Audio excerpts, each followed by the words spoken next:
try it in here since I have to upload it to YouTube now, anyways, and True. this has backgrounds, and it's easier to brand than going in somewhere else and editing it after the fact. Mm-hmm. And Also, hopefully it doesn't yet. No, what'd you say? I was gonna say if we just start talking about some random video, we can actually just play it. Yeah, that'd be good. Also, the last one is just when one of us is talking, just zooms in super close on our face. I was like, "This is great." Yeah. Well, that one Zoom for some reason, it doesn't like remember what you did the previous 800 times you've used it. No, different experience every time. Every time, so it's infuriating, and it's just like, yeah, no, I'm gonna keep using headphones when I log in here. Zoom. Like, yeah, you remember you liked it last time because we don't remember at all. And yeah, so anytime you log in or anytime you pop up, I always forget to hit that like grid instead, like this, which just the second you join, there you are. It's me. No. All right, I can't wait any further. Ichiro stats. Oh, baby. I haven't pulled up because I was listening to Dad 4 was making me mad. Oh, yeah, that's right. We'll get to that too. Was that a podcast or a blog? Podcast. Ah, boy. I wanted to see if it was just like up somewhere so we could scroll through. But listen, I just listened to it, so it's all right. Well, then we're pushing Ichiro back. What? Okay, yeah. Listen, those stats will be the same. This is hot. Chad Ford, you'd think he'd be better at redrafting given his past. I can't believe it. And he did it with John Hollinger, who, like, while listening to it, Hollinger, like, you can hear his shock, but he doesn't want to be like disrespectful. Because like each one, like their fourth pick, so they all, you kind of talk up your pick before you say it. He's like, a guy, a lot of potential, didn't land in the best situation like that. Hollinger, like Skip Bayless, absolutely, yeah, no, for sure. So he's like, number 4, I'm going Andrew Wiggins, and Hollinger's just like, Wiggins, like, I was like, that's what I said. I said, Wiggins. Listen, 2014 was a decent draft. Looking back, it was better than I remembered. What's weird is it was billed as this all-time draft coming into it. And then about like 2 years after, it was just like, man, I don't know if there's a single good player from this draft. And then now at this point, it's like, all right, yeah, that was a pretty good draft. No, listen, it was an all-time draft for all the wrong reasons, all the wrong players. So this is the Wiggins, Jabari, and Embiid draft, 2014. It was the Marcus Smart draft. Yeah, no, people. He was there too. So they did the redraft. They took Jokic went first, which I thought was interesting, but I can't really argue against it. Like, right. He went 1. Embiid went 2. 3 I thought was shocking, but I didn't hate it. 3, he went Zach LaVine. Hollinger went LaVine. All right, well, now before we even go a second further, you're already mad. Yeah, I get it. So number 4, Orlando's on the clock. This is what in real life is what I prayed for it to happen. But you thought Wiggins was going to slip to 4? I prayed, man. I was like, listen, he might get caught with a little something, under his dorm room bed night before the draft. So number 4, he takes Andrew Wiggins. And his justification is, he's like, okay, it's hindsight, right? So now I know that going forward, he's got, he's in the Steve Kerr and the Warrior system. He doesn't have to be the guy like that. Hollinger's like, okay, like, yeah. He's like, listen, he's durable. He plays a lot of games. There's no doubt about that, Chad. I like how even in a redraft, the Magic still fuck up the pick. There's no all right, so I got 14 pulled up here. Yep. Smart's still available. And Nurkic is still available. Gary Harris. No, listen, there's legit like 15 guys. Smart ended up going to Boston again. I can't remember. I can't. No, I'm looking at, who went 5? Oh, no, I know who went 5 because I laughed at that too. 5 to Utah, he took Clint Capella. 6 was Boston again. Smart went again. 7 was Marcus Smart's better than fucking Clint Capella. That's upsetting. I don't disagree. Honestly, the way he was talking it up, that's where I thought he was going at 4. I swear. And once he said Wiggins, me and Hollinger, but like texting each other, like, bro. Yeah, like, I mean, I'm sure you remember those mock drafts at like better than me since you were looking for Orlando. Was Smart to Orlando like a thing that was talked about? Well, the thing was, it was a thing, but it was supposed to be for 2013 when we had the number 2 pick, and then he went back to school. Right. So we went Oladipo. The next year we had 4, which in this draft was, I mean, it ultimately ended up, I was like, it feels too high for Smart. I was like, we might get one of these top 3 guys, and if not, like between Gordon, who else? Smart, Julius Randle was there. I was like, any one of these guys, I couldn't complain. I'm sure you would have been fine with Jew. I would have been just fine. But what's it like? Yeah. How were you? Because Jabari wasn't going. He was going 1 or 2. He wasn't making it. Milwaukee was hoping he was still there at 2. I feel like from the way they were putting it out, it's like, oh yeah, we're taking him 2. I feel like they knew. Right. I feel like they knew it was either going to be Wiggins or Embiid. Cleveland was not taking Jabari Parker. No. And he wasn't sled. But like, where were you on Embiid back then for the Magic? Into like Oladipo. Looking back on it, like right now, the Magic had Oladipo and Embiid, pretty good. Tobias Harris is still there. Listen, Vucevic, you move him. Listen, cooking.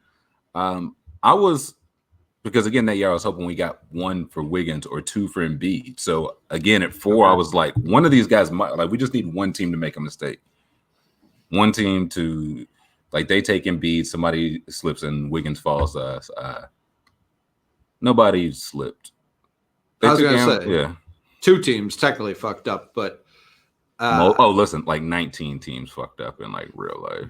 This is the wild part of the process. Like, I'm a fan of the process. Obviously, more teams should, but also can't do it, because the more teams you have doing it simultaneously, the less effective it is. But also, again, the lottery smoothing out odds. There's not going to be a process anytime soon. You just can't. You might get the 6th pick, dude. Like, it's just not worth it. 1,000%. But this is how like fickle it really was, and how much they needed to fall perfect for them just to get Embiid. Because like if Embiid doesn't get hurt in that tournament, as much hype as Wiggins had that whole year, if they just keep running the table, like Embiid's for sure the guy that goes 1. Well, even then, like, he got hurt, I think, in the conference tournament, didn't play in the NCAA one. But right. I think even then, I think he got hurt in the workouts. Like, he was healthy from that. I think he got hurt again. I think that was the one where it was like, okay, well, you can't take this guy 1. Like, he can't even, because he was doing all these like crazy workouts, and then he got hurt. I can't remember if it was the foot or the back, but one of them. But even, I was like 4. I was like, I'd absolutely roll the dice at 4. This is a particularly weird draft to redraft, because could they have taken Jokic 1? Like, what? Because they're getting LeBron back to Cleveland. Yeah. And then they're trading 1 regardless. Like, Minnesota's not like, yeah, let's take this 2nd round big white guy for our older big white guy. No, listen, here's the thing. It was Anthony Bennett. So Jokic had more trade value than that. He would have definitely been in that trade. It would have been it would have been Jokic and Wiggins in Minnesota for Kevin Love. Who knows where Towns ends up? Well, no, it would have been Jokic and Bennett, not Jokic and Wiggins. Oh yeah. Yep. Jokic and Anthony Bennett. Yeah. I just don't see Minnesota. Obviously, it's with hindsight, but Minnesota's just like, we could just get this guy later. Why are we doing this trade now? Yeah, it's why I listened to the one with Hollinger. I was like, oh, he was in the NBA during this time. Like, let me see. Yeah, I was like, let me see like what he's willing to say. And he was like, they traded up for, I'm looking for which pick. I don't know. He's like, they traded up, like, enough players failed, so they were like, we just traded for an available pick. It was like, somebody will be there. And he was like, we got, I think, 30, whatever. They were trying to get another pick. He was like, with that other pick, he's like, again, I would love to. Everybody has that one story. He's like, but not even shitting you, with that other pick, with first pick of the 2nd round, we were going to take Jokic. It's like everybody knew how good he was. It was just one, he's fat, and two, does he love basketball? It's like those two were it. That after you found that out, everybody was in. I get it, but it's like, if everyone knew that, why'd he go 41? Like, listen, it's the Draymond Green thing. 19 teams said they had Draymond Green next on their draft. Like, okay, all right. I get if you don't want to burn a one, even in the 20s, you don't want to burn that one on a guy who's fat and might not like basketball. The second it gets to 31, that's where that excuse. And 10 teams were still like, I'd rather Johnny O'Brien. Yeah, that's what I'm looking at. I don't even know.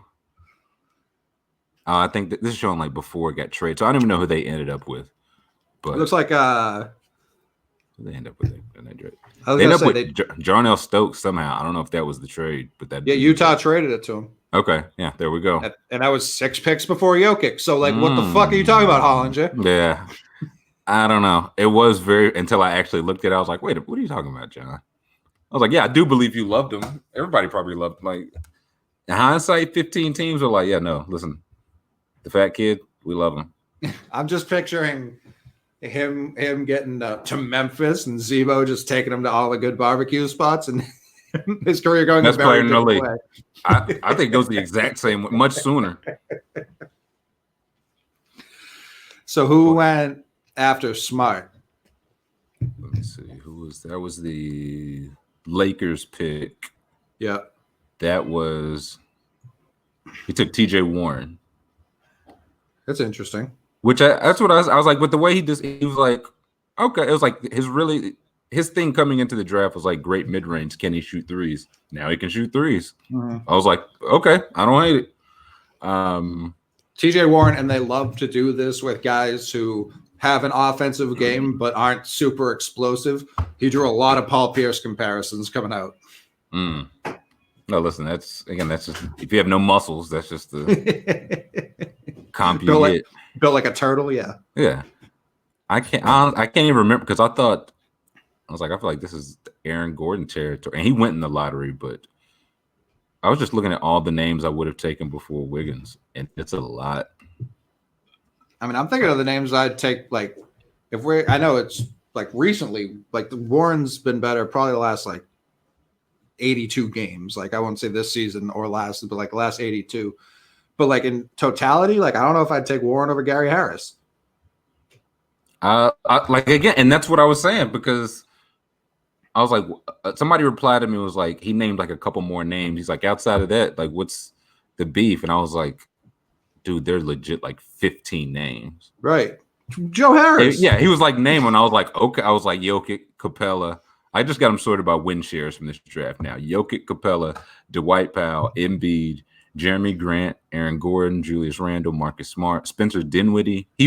I think he might have went 8th as I think about it. I forgot about him in their mock redraft. Yeah. TJ Warren, Gary Harris, Slow-Mo, Kyle Anderson, Rodney Hood, Nurkic, then Wiggins. But even then, after this is like for win shares, because guys after Wiggins that I would take before him: Joe Harris, Zach LaVine, Bogdan Bogdanovic. Yep. And I think that's probably the line. I'm not saying Wiggins goes undrafted, but I legit have named 15 people I would take in front of him. All right. Well, contract removed. It's comfortable. You'd take Rodney Hood over him. That's interesting. If Rodney Hood wasn't coming off Achilles, yes. But he is, and if his contract will move, then yeah, I'd probably go Wiggins.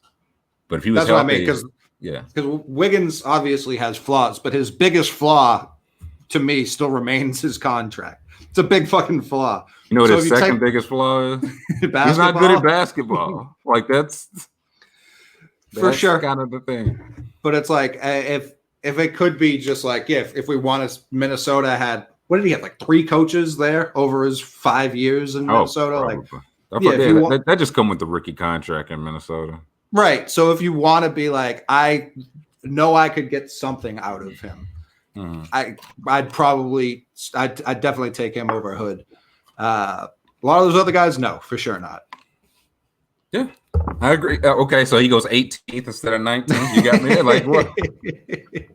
Okay, I won't. You'll get no argument. Well, then it's also like Nurkic, and not even with the injury, but it's just like, do I want a wing who I could mold, or a big like who I could probably get later, stuff like that. So yeah, it is. Listen, they've been molding Andrew Wiggins. Give it dum-dums, idiots. He wasn't good in Golden State. No, sure wasn't. So my jaw literally dropped because I listened to the Simmons one with him and Chad Ford. That's how I found the Hollinger one. And yeah, like he was talking, like he had very good hindsight. Like they were talking about their big misses and their big hits. And once he said, "Wait," I couldn't believe it. I was like, "Did Steve Kerr like have this guy like a gun to his back or something?" Chad Ford's been doing a lot of good work for a very long time, Mm-hmm. and it was all ruined when it came out that he was going backwards in time and changing his rankings and picks he had. Like you just can't do that. Of course, someone was going to catch you doing that. Yeah, like everyone who's in this game, and we're barely in it, but we've got enough takes out there where we're in it.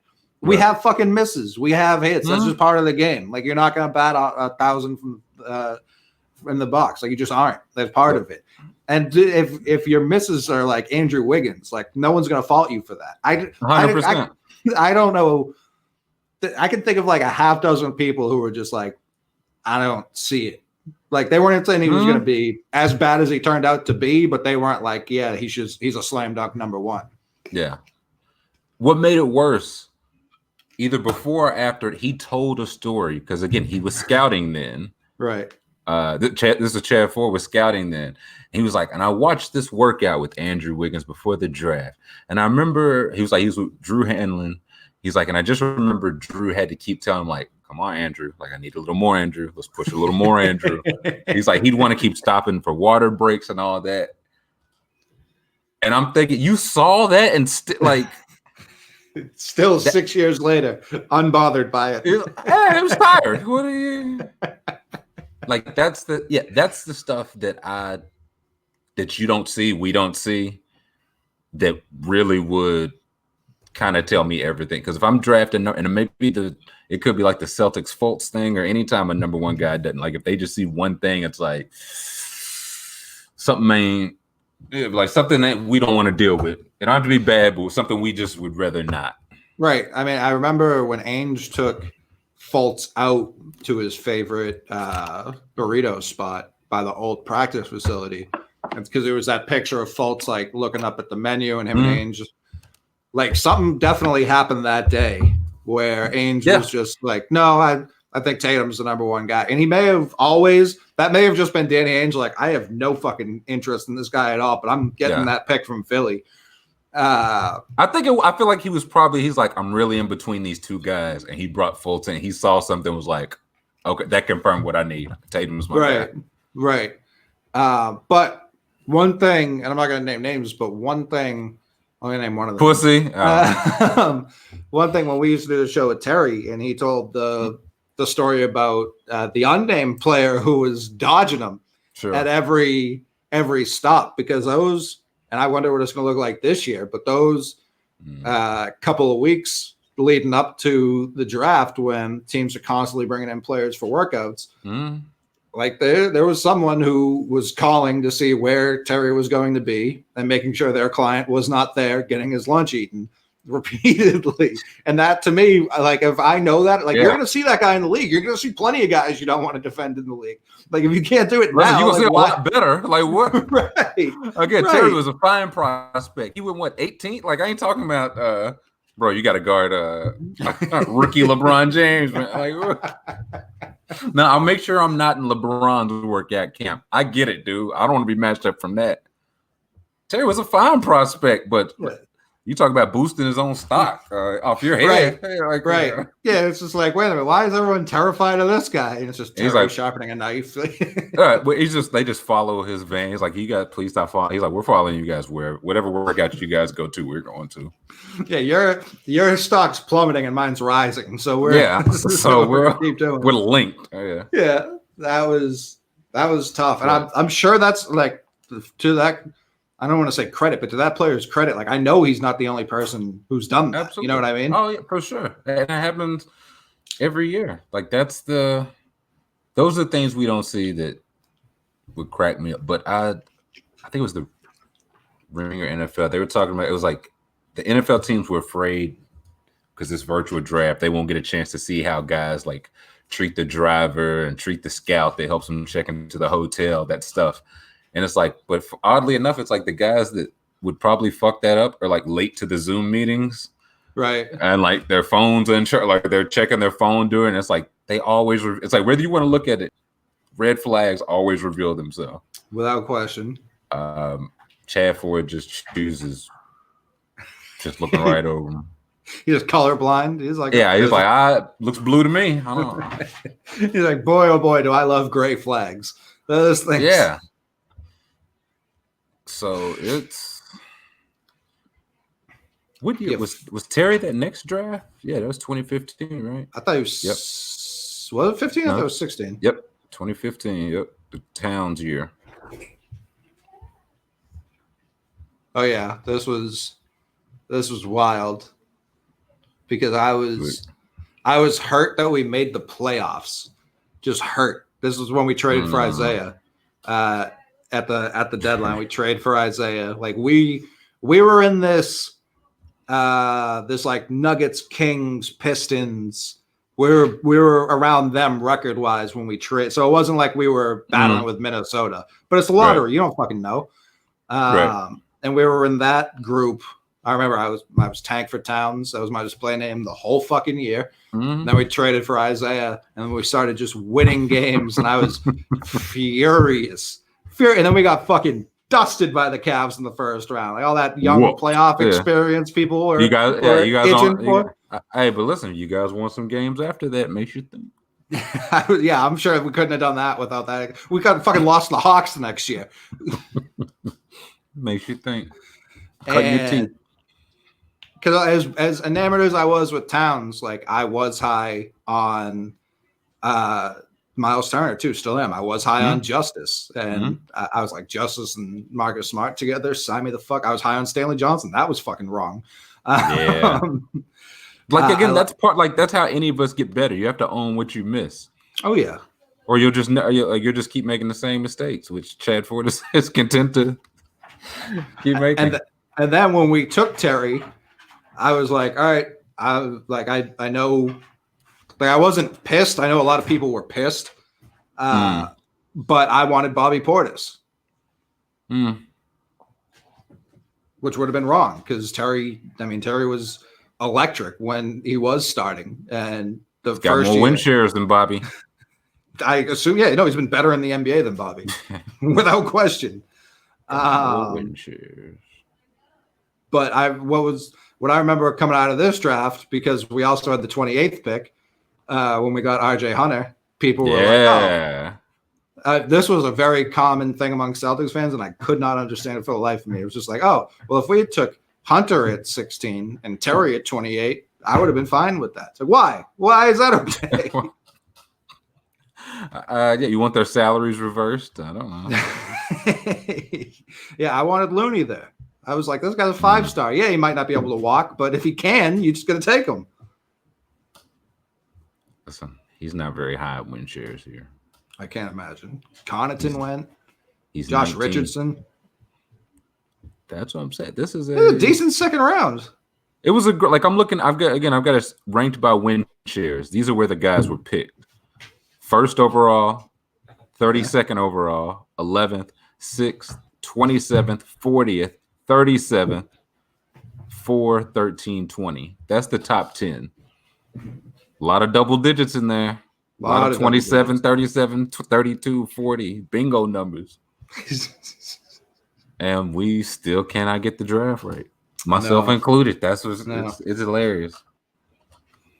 Yeah, Booker. I mean, this 10, 11, 13 is just very like this. If this were a normal year, it's like 5, 6, 7. You'd be like, all right, yeah, that's cool. The Justice, Miles Turner, Devin Booker. Right. I mean, it's a tough draft. 1, 2, good. 3, Ugh. 4, good. 5, oh boy. 6, looks like it's going in a good direction. Yeah, 6, and a little high, but listen, better than a couple of the guys right after him. So that's why it's like he's for certain. Yeah. And then I mean, I remember at 16, people were itching for close personal friend Sam Decker. I was a big Delon Wright guy. Sure. Justin Anderson, I was very anti-Virginia at the time, so I was a big RHJ guy. I thought he was going to be a lot better than he has been. Not that he's been bad, I just thought he'd be much better. Yeah. Nobody's good at the draft, man. This shit is hilarious. Cameron Payne went 14. Yeah. Like back-to-back picks were Devin Booker and Cam Payne. And Simmons also said it. He was like, I think it was a good point. He's like, you can do all the scouting you want, but when Devin Booker or Donovan Mitchell falls to 13th, it puts an extra something on their show. Like you can't that you can't scout. Like you could have been right about Donovan Mitchell, and it's like, well, okay, all right. Maybe it's the Cam Reddish thing. It's like, okay, I liked Cam Reddish. All right, he goes 10. He's like, I know I'm not the 10th best prospect. Right. If he went 4th, maybe. I think Devin Booker, if he had gone 4th, would have had the exact same career. Like I think the same with Mitchell too. I think with that level of talent, but I do think it puts something in their head where it's like it's always going to be like they're going to be wearing sweatshirts. One of them is going to be wearing sweatshirts. Right? I was going to say I don't think Booker. I think he was just like, I got drafted. This is sick. Listen, Booker's cool. No, he knew it was a thing with Booker. From what I understand, he understood the draft stock was where it was because he was coming off the bench. Right.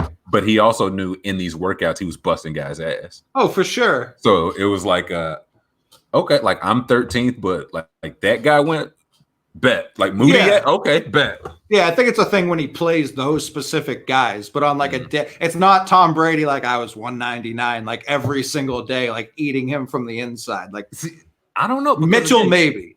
That's what I'm saying. You get to he's probably one of those. Yeah, I know the 12 teams and the 12 guys. Right. Like the Draymond. Draymond was always going to be a fine NBA player, but I do think him going second. I think that absolutely for sure pushed him to. I'm not whatever saying next level. Yeah. I'm not saying it doesn't exist for people. I don't think Devin Booker is one of those people. I think no. In a way, I think just because I think he's just like since he was 16, he's like I was destined. Like I was just gonna be that guy. That's just how this goes. Like my pops was nice. I was always nice.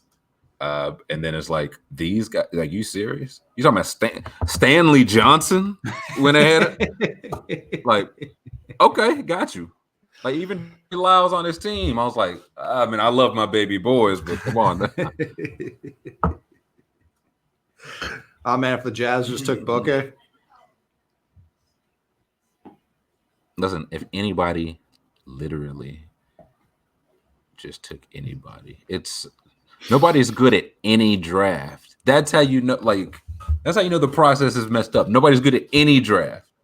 This is part of why I've always been as defending of Ainge with the draft as I have been when people are like, he stinks. It's like he's never stunk. He mostly picks outside of the lottery to begin with. And the type of prototypes he seems to go after makes me believe that when he does get more premium picks, he's going to hit.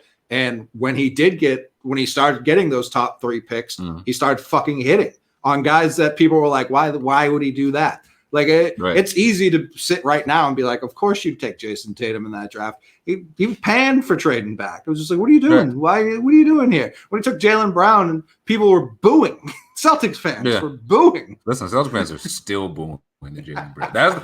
That's the one I'll never get. Like that's just I'm like, all right, listen, we're grown. You can admit you're wrong. Nope, won't get off that horror. Okay, all right. I'm having a lot of fun watching this guy develop, man. But uh-oh. You talk about ruckus. Uh-oh. Sit down. No. Yeah, we didn't get Chris Dunn. We didn't trade for Jimmy Butler. You simply must boo, Tyler. That's if you're not going to boo, then when will you boo? I must. Yeah, listen, I'll always boo. Don't you get me wrong. Another thing they were saying, I didn't realize it. This year, the number one pick in the draft is going to sign what's essentially a 4-year, $48 million contract. Why? That's just how it's scaled. Oh, so it's jumping like every other? Like yeah, it jumps. It jumps every year. So it's like you're signing, and so if you're picking number one in a draft where there's no number one, it's like we're giving basically $50 million to James Wiseman. Like I don't LaMelo Ball. He played over 6. Like who knows? So it's like shit. When you look at it in terms of that, it's a lot of scratch, man. By the way, I think there's a guy whose tankathon profile is something we would typically take a hard gander at and be off on. Uh-oh. Anthony Edwards. Oh yeah. His check marks are like decent name and draft age. Like those are the pluses he's got. Listen, and like defensive rebounding. I'll say that, and I get it. Like did you watch him play like games instead of like? Not a full game, no. Okay. Like I know he had trash around him. Yeah, no, it wasn't good at all. But like, so did Ben Simmons. You know what I mean? Like, Ben Simmons, I was like, yeah, that's an NBA player for sure. Oh, this one's still an NBA player. It's just like, again, top 3 in this draft. But I'll say, like, some of these minuses don't worry me long term. Like 3 Give us an example. I will give you an example. Like 3-point. It says right here, like in his profile, his projected NBA 3-point percentage is 36.9%, 37%. Okay. So if he turns out to be that's perfectly fine. Correct. So his number one stat weakness is 3-point percentage. Okay, well, if it's projected to not be a weakness, right? Yeah, that's okay. Hey, you want to call it like a neutral, like not a weakness. Yeah, exactly. The next are like field goal and efficient field goal. That's shot selection and watching him play. Now that's something that can go either way. If he goes to a team that lets him have free reign, it's probably not going to improve. If he goes to like the Warriors, if he goes to the Warriors and they're like, yeah, you just have to earn 20 minutes. Like you're not, then yeah, that wouldn't worry me. The turnovers doesn't worry me because he had to do so much for that team. Right. The assist to turnover doesn't worry me because again, he had to handle the ball so much. And who's he passing to get assists? That's what I'm saying. Exactly. Box plus minus, again, that's a team function. Like, of course, he has nothing around him. That's not going to be good. Same as offensive rating. Again, he's got to lead the offense. He's not going to lock down. He has the tools to lock down, but did he? No. But again, that doesn't worry me. I don't think he's going to be a huge negative. Bad. Yeah, like just horrible because. Is he true? What's he, 6'5"? Yeah, 6'5", 6'9" wingspan. Okay. Built like a running back, like right now. Yeah. But I'd pay him. Also, again, wild young, like will be 18 on the day of the draft still. So, again, it's one that, like I see the negatives, and that's again, I might be wrong on all those. It's like, yeah, this guy just stunk. But again, like you watch it, it's like, well. Yeah, like I could see his assist to turnover. He's either going to dribble the air out of the ball, shoot it, or pass it to somebody who's probably not going to like. Right. Okay. And the 3-pointer, that's probably the biggest thing. But if he projects to 37%, I think you should take him 1, like without question. Yeah, 37% isn't a negative. It just isn't. No, and that's his biggest negative. So if that turns into again, it's like the number is green. It's projected to be a positive. So yeah, if he's doing that, is even an average defender, which he can be, and when he puts his head down, he can get to the line like on anybody. He's just that physically imposing. Right. Yeah. Which is one of those things you can't teach. So again, if he goes to a team that's like, no, put your head down, get to the line. If he goes somewhere like Tom Crean, he's the star there. What's he gonna tell? Are you gonna coach him hard? What are you gonna do? You're not gonna get another 5-star guy like. Ever. Yeah. He kind of reminded me, obviously in a way worse situation, but like kind of like a Tyreek. I can see like bigger body guard type. I can see, and again, Tyreek had some good years. I think Edwards projects to be a 25-5 guy is a rookie. Yeah, rookie of the year. Maybe you heard of it, but physically I could see that. But it's also he doesn't need the ball as much, and I think less of him with the ball is probably more. And if he's going to get to the line, like the way he shot 5 free throws a game, which that's fine. His projected free throw rate is 34%, which they have is like about average. So, but I have no idea how you project LaMelo. I see why people love him. I see why people hate him, and I would have no idea what like the Killian Hayes, the Tel Aviv kid, Denny. I don't know how to say his last name. Oh yeah, no idea. They're like he's kind of like Sark. I'm like, okay. A decent windmill. Yeah. Yeah, like look, splits a double team, like has the athleticism to finish over the top. Very cool. He's very cool. Yeah, very cool. But now let me ask you this: does him going to Georgia does that worry you that he doesn't have any friends? No, because it's kind of like it was similar to Trey. It was like Trey should come to Kentucky and play within the offense with other 5-star guys. He wanted to go to Oklahoma, and that's fine. I think the same. I think Anthony Edwards wanted to go somewhere and be the guy. And you'll see, like the threes when they go in, they're like not touching rim. Right. Ugh, get some. Like. Mm-hmm. Yeah, it seems to be decent at sports. There's no question about it. I hope they don't show no clips from I think our first game where he had a first half where it's just big boying everybody and letting them know about it. I didn't care for it. In the game, I didn't care for it. Draft-wise, did care for it. Big plus. Yeah, I mean, if he's going to just run this dunk on everyone play repeatedly, yeah, I could see that being That's what I'm saying. Like, he's got a little, like, step or a little hesitation move. I think those will progress for sure. And when he gets to the rim, that's a wrap, yeah. He's not getting off the ground much on those, so I don't know if they're going to fly in the NBA. But that's, of course, something he can work on. I mean, he's big enough to where it's like, I don't know how many people are going to block it. He'll get it off. Oh, yeah, I just mean more of like these are not super, they'll be more contested. Oh, for sure, yeah. Blocked. For sure. But again, like Michigan State, good program. They're getting spanked. He's doing his part. Like, I don't know what. For sure. Like, I'm sure his box plus minus in this game is terrible. But what? Yeah, he's literally just won a 5-0 run. Scored 8 of their last with 10 there. Mm-hmm. Single-handedly. Yeah, keeping them in this game. So yeah, it's tough to be like, oh, what a bum. And again, like when it leaves his hand, like he don't look like a 29% 3-point shooter. No. And again, of course, these are the highlights, but yeah, listen, one thing people don't like to talk about when it comes to highlights, like they don't just hand you these. You still have to go get them. Yeah, no, they just hand you 5 wide open. Right, like we all got each other, bro. Everyone likes to bash highlights, and I get it. It's not the only way you can go scout for sure. Yeah. However, like these things happen. Like this.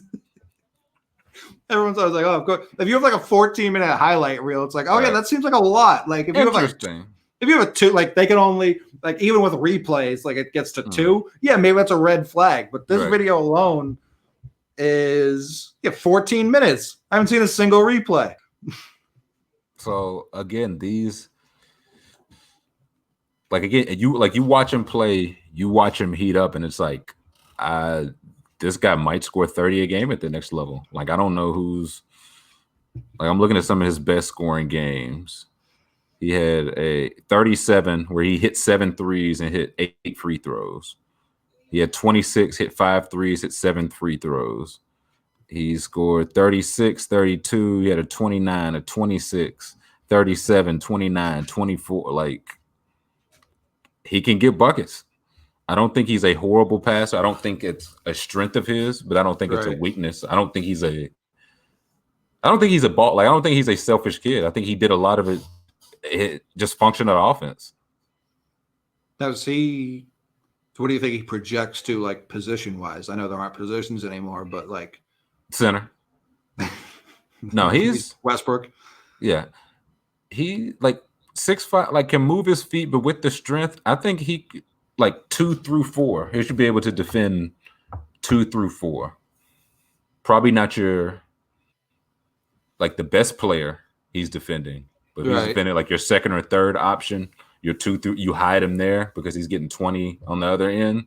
I think he can be fine. I do like him just rising up and dunking on people whenever he seems to want to. I remember this was supposed to be the big him and James Wiseman matchup. Great court by Memphis. Whoa, where's Wiseman? This was like after the third game of the season. I know. He's scared of him. Yeah. Oh boy, avert your eyes. This is the one where he came out firing, doing a whole bunch of it. He goes 2 hands a lot too, which that's just a personal flair. I like deep threes, like legit NBA threes. Yeah. That's a move you can use. Yeah, and even before that, like identify he can play that, like I'll wait for the mismatch, like a bull. That's the one he just told Tyrese he was way too little. I'll say this. He fucked up because that was a play Coach pulled Maxey off of and put quickly on him. And I don't know what he did. The second half, it wasn't good. So sometimes you got to pick your spots a little bit better. Yeah, and again, it's a work in progress. Yeah, you're 17. He's learning. Yeah, that's what I'm saying. So this is why I'm glad we talked, because when I saw that yesterday, I saw someone I don't follow, but they were just like, I'm out on Edwards, can't even take him top 10. And I was just like, oh, that's the first I've heard any of this. And then they showed that the minuses and pluses, which is big Jahlil Okafor energy. So I was just like, boy. But that's like he's got arms long as hell. That's what I'm saying. Like his wingspan, it shows 6'9". I was like, that feels low. Like he looks gargantuan out there. He's scratching his knees without bending at all. I'm trying to think because great backdoor. ESPN. I've got to see if I can find this article. They did like body comps, and his body comps were like Montrezl Harrell. Yeah, no, it was like Eric Gordon, but it was when Anthony Edwards was like 15. I was like, shit, like good grief. You mean he gets stronger? I was gonna say Eric Gordon's a sturdy boy, so and long has been right. This ain't no new gained girth. So again, it's a thing. Like I get the pluses and the minuses. And again, if he busts in 5 years, everybody will point to that and be like, duh. And maybe it should have been that easy. Maybe it is that easy. But I think a good bit of the minuses can be explained. I don't think, like, again, he had 3 pluses. None of those were how easily he gets to the rim. Like, none of those were how he's big but uses his physics. Like, he's not just big for nothing. Like, right. And he averaged 20 this year? Yeah, or close to it. Let me see. Yeah. He was at 19, yeah. 19. So he averaged 19 with every defense only looking at him. Yeah. So it was 19 on 16 shots, which is not great. But his strengths, draft age, points, and defensive rebounds. So again, they're not showing how comfortable he is operating in the pick and roll. That don't show on the strength. That doesn't show how he can get the mismatch and step back or get the mismatch and blow past the bigger guy. That don't show how he can space the court when he don't have the ball. That don't show how he has legit NBA range and is comfortable shooting off the catch and pulling up, which is like it's a thing now. It's like, hey, he's a good 3-point shooter. Well, now that's not enough. You got to be able to create it yourself too, and he can do that. But that don't show in the draft strengths. Yeah, I do kind of like him for Golden State the more I'm watching him, just because he doesn't have to be the focal point of the offense, and with Clay being able to like defend 3s and 2s. And if he's just like, all right, I'll guard the other guard, that Steph can get the easiest of those 3 assignments depending on who we're playing. It was easy as that before. Like he's honestly, once they got Wiggins, I was like, damn, because I was like, this would be for him to get whatever minutes Wiggins was going to get. Just work Anthony Edwards into those. I was going to say, I don't see that being a problem. Oh, listen, there's room for both. Plus, they're trading him for Giannis. But yeah, again, you look at only the draft profile or the number profile. He's comfortable going left. He's comfortable going right. Like, I was gonna say, this seems like the type of player Ainge would be obsessed with. it'll cost you. For sure. You know, he would have to take like a devastating slide to go get him. He might. That'd be great. I was gonna say not for him. But yeah, no. That'd be terrible for him. I gotta find the height and weight comps because I couldn't believe it. I was like, why are they comparing like 9th grade? Here we go. It has him. Yeah, the physical comps it has for him are Eric Gordon when he was 20, Donovan Mitchell at 21, and Marcus Smart at 20.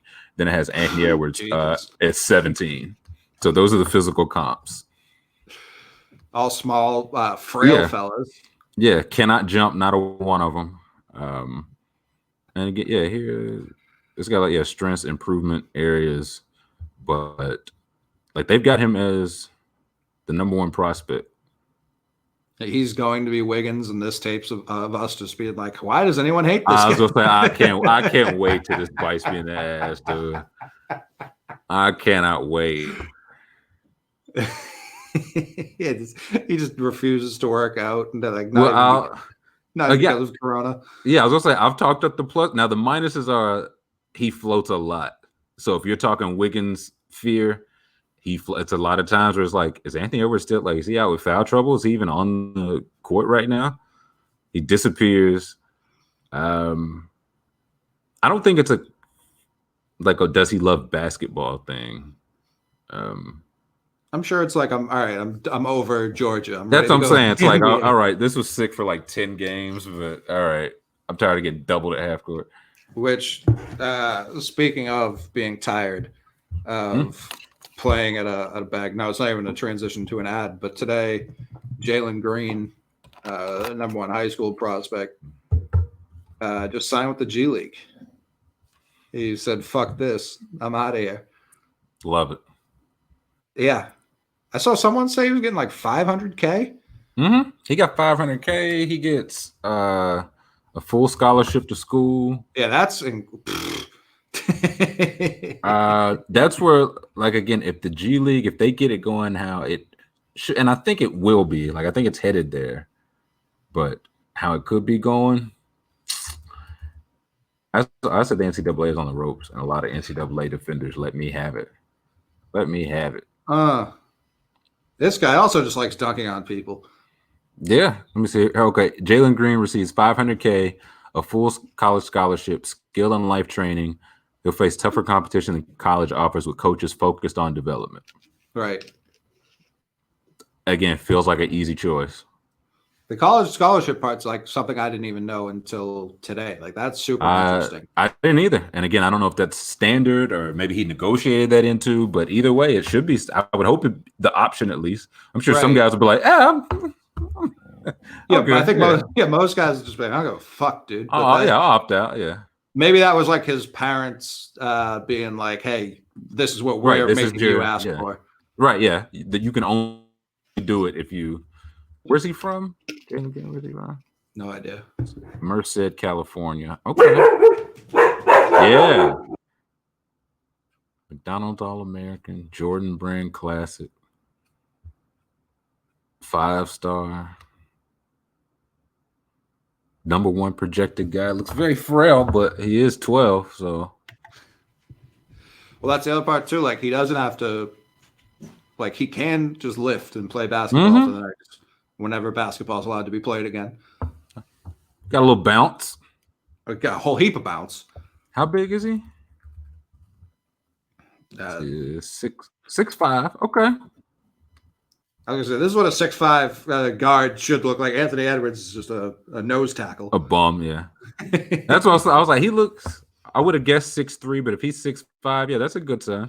What I saw, because right now, and for those just listening to the podcast, not watching this on YouTube, we're just watching his Ball is Life film, which is just him repeatedly dunking on literally anyone who tries to come near him. which is what I've talked about as a red flag before when it comes to high school guys, because sometimes it is just that easy for them where they don't do anything other than dunk on everyone, and it's hard to fucking like that's never going to happen in the NBA. Right. Like not even LeBron does that shit. So that's what I was gonna say. Like okay, you show up for a bit. Now I'd like to show where he dribbles into some jumpers. Right. But there we go. Okay. The thing I read about him a lot today was that he was really showing out in like Team USA, the like U18 stuff. Okay. I like to hear that. I don't know I was gonna say, I don't know about these guys defending him right now, but okay. Yeah, here we go. That would be us, Scott. Like, I just put this show in 2002, which is like, LeBron's playing bums. What's he gonna do when he goes against Shannon Anderson? No, I learned my lesson with Luka, honestly, because I was like, he's very comfortable doing this stuff. I just don't know if the athleticism like will let him get there. And I feel like if you reach a point of comfort, you adjust for it. You're like that's part of the comfort. And I was like, okay, if I see somebody. And again, like that level of comfort is rare, but I felt it at the time. And I was like, I don't know, man. Like every guy it's going to be a Paul George Butler every night, but those guys adjust. They always do. Right. Yeah, turns out he's really good. He's all right. This kid's growing by the game. I think like man, look at this. He just blocked a 3-point attempt. He's about 6'8". Yeah. He's about 6'8" now. His shorts are getting shorter because he's physically getting taller. Yeah, he hasn't changed his shorts out yet, and he's just like, yeah, no, this is fine. Actually, I can dribble better. Oh yeah, he mixed the fuck out of that kid. I'll say he can go right to left. I'd like to see him dribble more with the left, though. Tyler, a very harsh critic of 14-year-olds. That's right. I don't like it. Listen, you gonna be number one? All right, that's a good move. No, for sure. One thing that. And I'm glad he's doing this because I think it'll be super interesting to watch. Left back to right. Just saying. But one thing that does not worry me about him and next year's class, but we did literally just see a sophomore win Player of the Year. Right. So, like, what does that say about there wasn't one scene. Like, this is the number one guy. They didn't want to give him one on the way out. Right. Yeah, true. I mean, listen, he might have been second though. I don't know. Like he may have been, but I feel like it's also like somebody had to be second to LeBron. Like sometimes you're just in LeBron's era, man. Like I'm pretty sure Melo was second to LeBron. Jesus Christ, probably. That's a fact. And he turned out great. So like LeBron was let me see if I can pull up these Gatorade Player of the Years because LeBron was a 2-time guy. Yeah, that's what I'm saying. And they both turned out all right. So he goes to he's a sophomore now. How old is Jalen Green right now? No, he's 18 right now. Yeah, no, he was committing to either college or like he's done. Oh, okay. I thought he had a year ahead because I never heard him like linked with any. So next year, I was thinking this was 2 years away. Next year, he'll be in the G League. Correct. Yeah, he's done playing high school and he's just straight. I got you. I had it a year off. Again, good for him. I say NCAA's on the ropes. Again, they'll never be on the ropes. I say it in the terms of elite talent, but there's still a lot of talent will go there to play 2 and 3 and 4 years. Yeah, the thing that somehow got lost over the last, what's it been, like 12, 13 years since they've got rid of the or since they implemented the one and done? Yeah, like 14? Somewhere around that. Yeah, 14. Like that. Shit, yeah. Like before that, it wasn't like the top 20 high school guys were all just going to the league. Like that just wasn't happening. Right. So that's not going to happen. Year one, and we've talked about this before, year one's going to be super interesting when the top high school guys and the top one and dones are in the same draft. That's going to be a fucking fire ass draft. Yeah. Or it's going to stink. Who knows? But after that, like it will almost instantly smooth out. Like almost instantly. Yeah. It'll be fine. And again, hopefully for the better. The thing I wonder about, this is 20. I don't know why these years are messing with me so bad. Dude. Like once I get into like the 2020s in terms of like high school prospect, like class of 2020, it just messes with my brain, man. That's why I was like, how old this kid is 9 years old right now, you mean? So the Gatorade Basketball Award started in 1986. Okay. J.R. Reed won the first one. Okay. LaBradford Smith won the second one. Yeah. Okay. Alonzo Mourning won the third. I think LaBradford Smith got to beat out Michael Jordan. Not even kidding. In what? Like on the high school team. What's that guy's name? I was going to say this was several years after Jordan was already in the NBA. What am I thinking of? Okay, never mind. Kenny Yeah, Anderson. there is a Michael Jordan versus LaBradford, the infamous rivalry between LaBradford Smith and Jordan. Okay, I knew there was a Jordan link story. I was like, I'm not tripping. Okay. Kenny Anderson. Okay. Damon Bailey. Okay. Chris Webber. Okay. Corliss Williamson. Randy Livingston. Felipe Lopez. And now a switch gets hit to where they really start finding the talent. What? Felipe Lopez. Yeah, I heard you. Starberry. Okay. Kobe. Okay. Baron Davis. Al Harrington. Lavelle Blanchard. Okay. Jared Jeffries. Yeah. Kelvin Torbert. Okay. LeBron James twice. Sure. The first 2-time winner ever. Probably should have been a sign.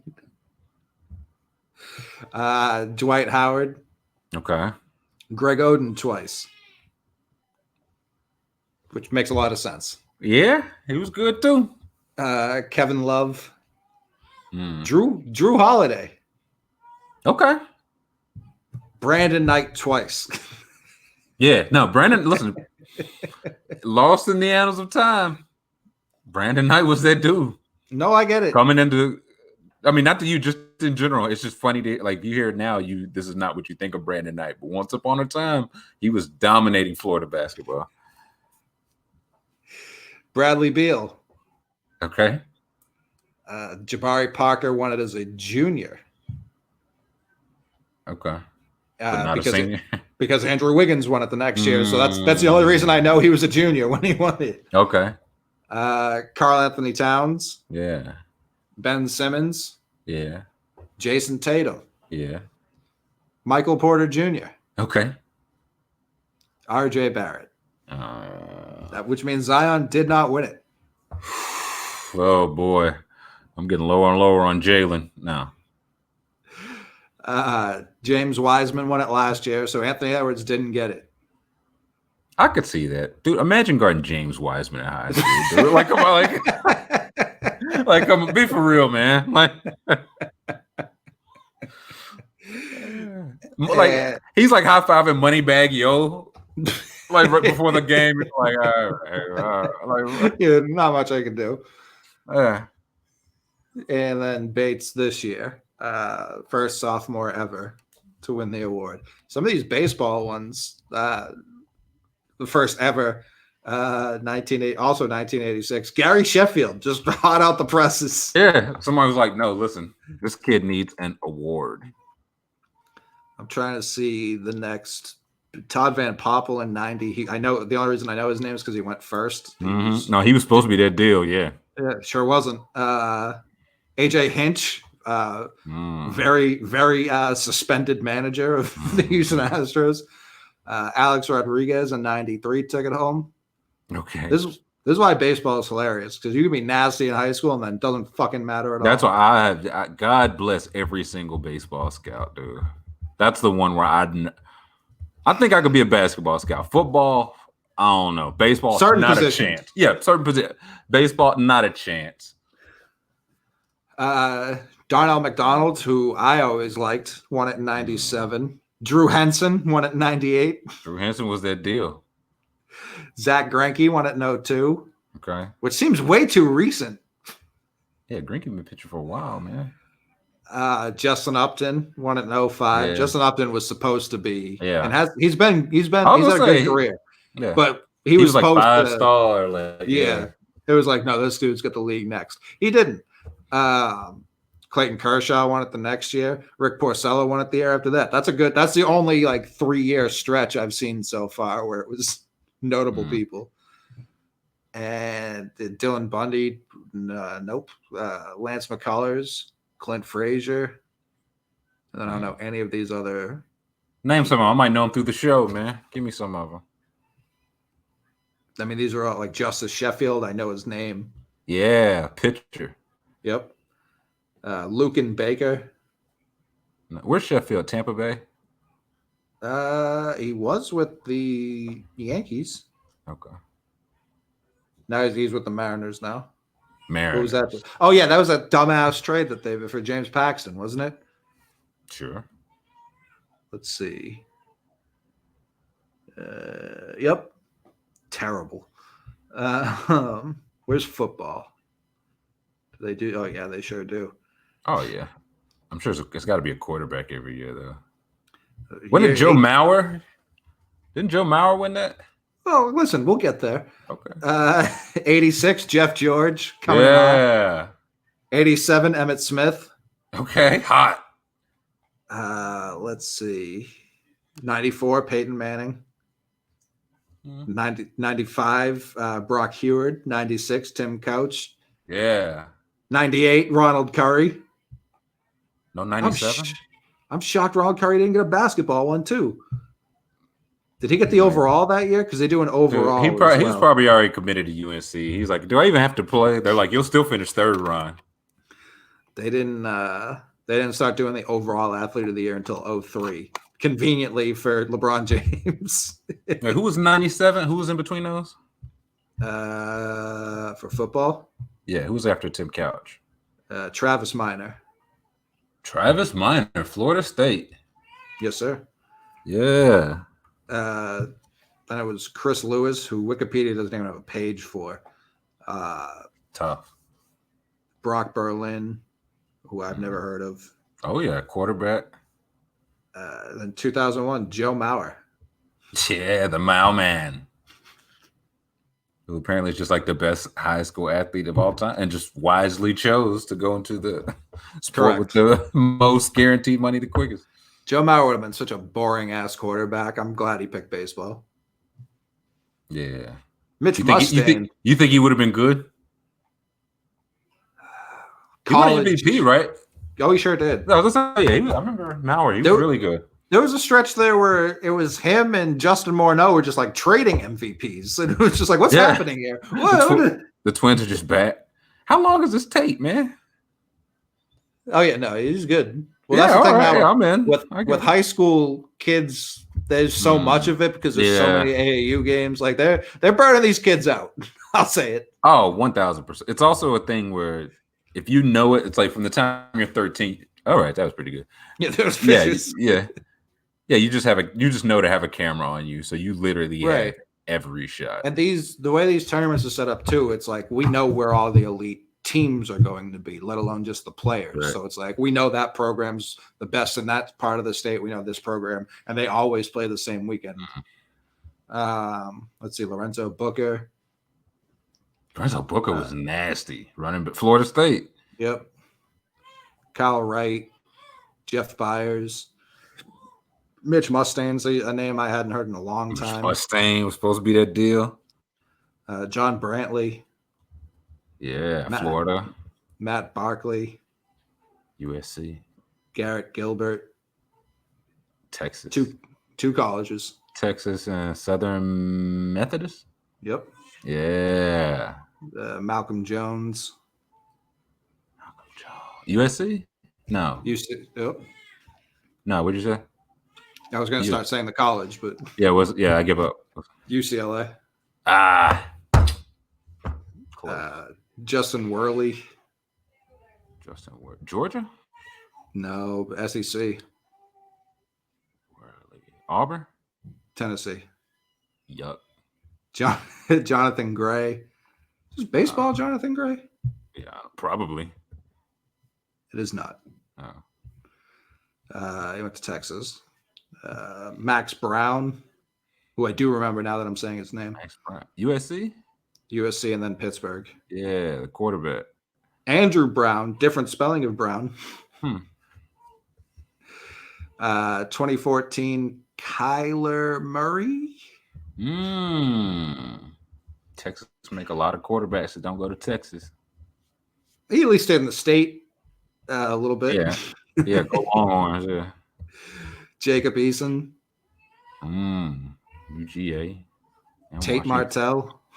Oh, poor Tate. Ohio State. Miami. Yeah. JT Daniels. JT Daniels, I don't know. He's at USC.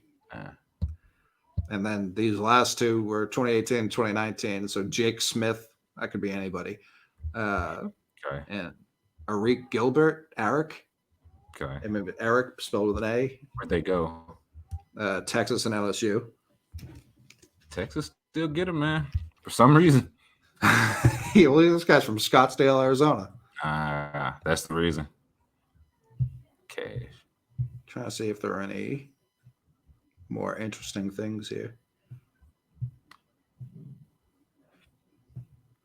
Volleyball. You mean to tell me Summer Sanders didn't win 04 through 06? Wendy's has their own award, and I don't know any of these people, so they are doing it wrong. They were like, "Yeah, we won a national game." Like, all right, they're just making shit up here. Wait on, hold on. The infamous 2-game rivalry between LaBradford Smith and Michael Jordan. It's something I need to hear. Do we have an ad? Of course we have an ad. We're a professional program here. I was going to say, I don't want to tell the Brad man's business before we salute our close personal friends. That is the wrong email.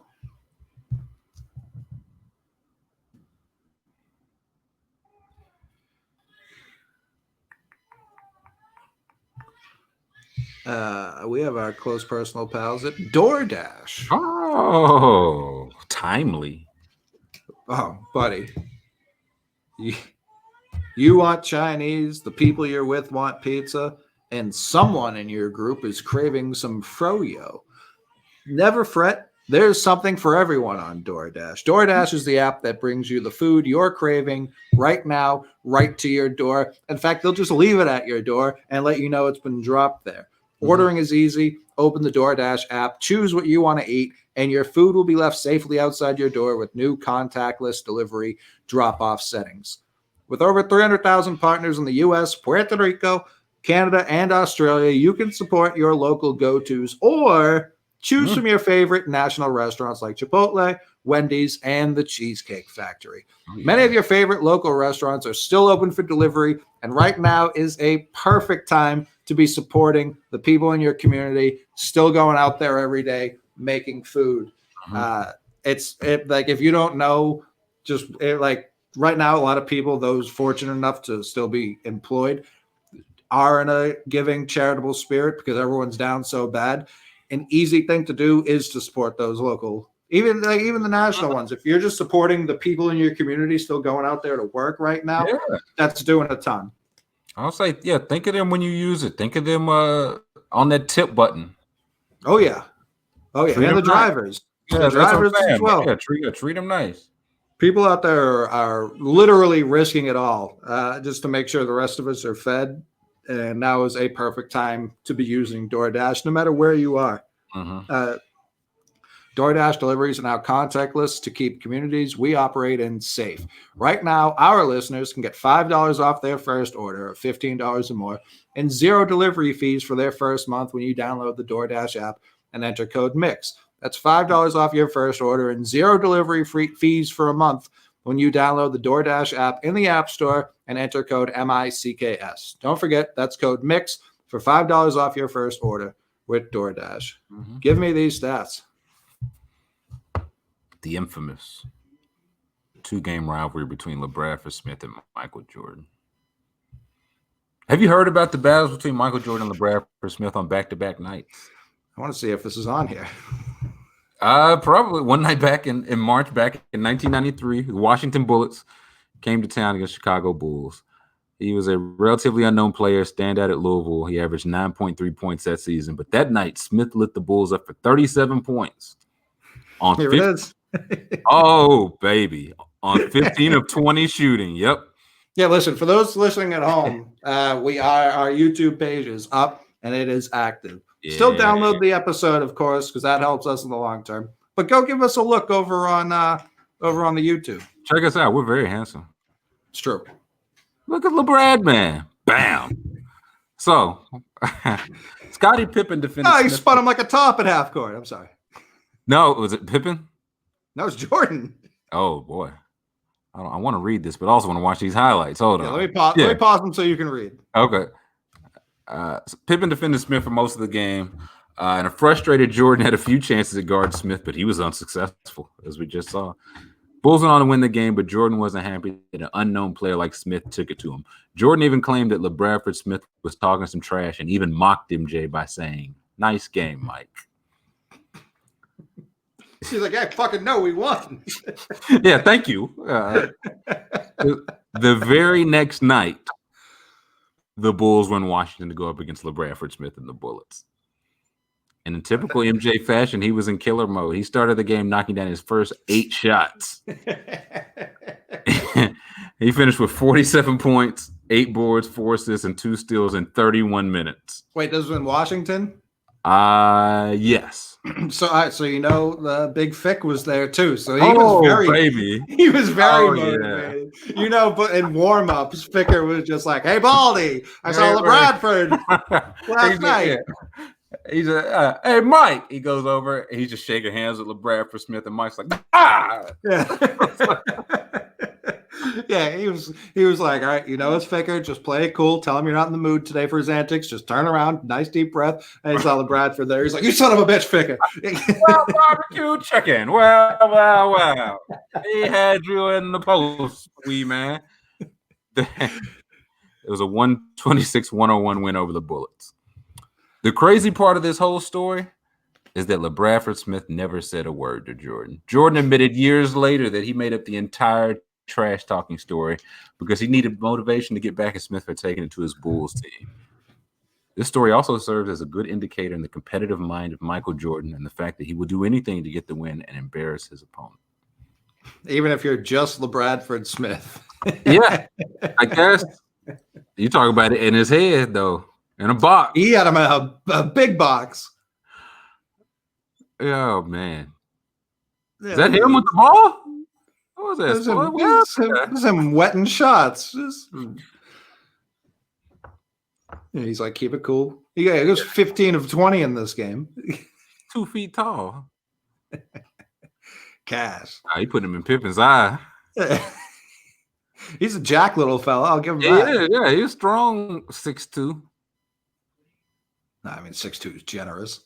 I was gonna say, No, isn't Jordan's shirt. Oh, look at that. Body up. Is he going to score on the other end here, too? Please. Wait. Oh, yeah. Give him the Brock. Step behind the three-point line, you jackass.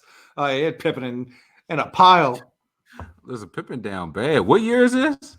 93. Okay. He keeps taking one step in from the three-point line. I hate him. I hate him so much. Morey he would have never seen a game. 1993. So Pippen was at least for second team all defense. I'm checking now. Yeah, no, he made first defense from 92 to 99. So that was just kind of his shit.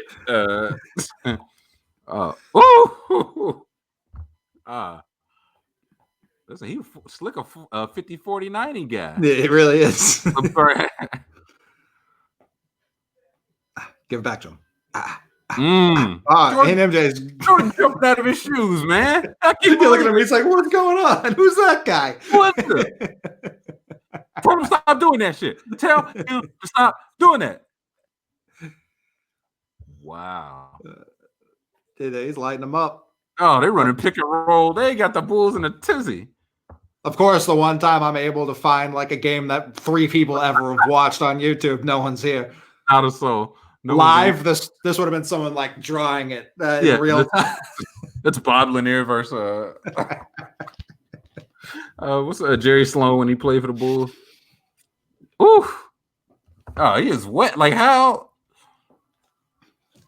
Jordan on him. Oh, you can't guard me, old man.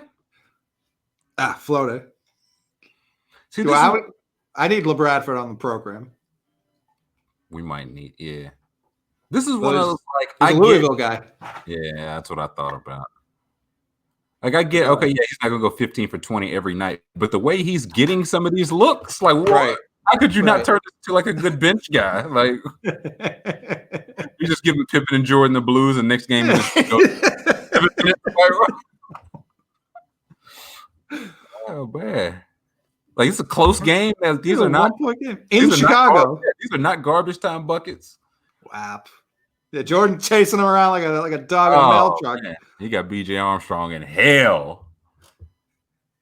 It's only Jordan on him. This is where Jordan was like, give him to me. Fouled him. This is where, this is 36-5, 37-5. Sheesh. Let's see. Do they have the other game? They might. Probably. What I was gonna say, what was do you have the date on that game? The second game. No, either of them, because they were back to back. Yeah. Let's see. There is at Michael Jordan versus Bullets highlights right here from that year. Let's see what happens. Yeah, let's just see how this goes. 47 points. MJ destroyed LaBradford Smith. Yeah, that's it. Yeah, March 93. Is this March? Yeah. Yeah, this is March our one. 20th. Beautiful. This is great. He's like, clear the fuck out. Yeah. He's like, what did I do to him? Like, what? He's like, I just had a decent game. I didn't even say anything to him because I know how that makes him. Yeah. He's where's he at? Where's he at? He's just hunting him. Yeah, 20. I want 22. Yeah. Yeah. That's right. He hit his first 8. He got the jog going. He about to pin his shit off the back. Yeah. Punch him in the face. Yeah.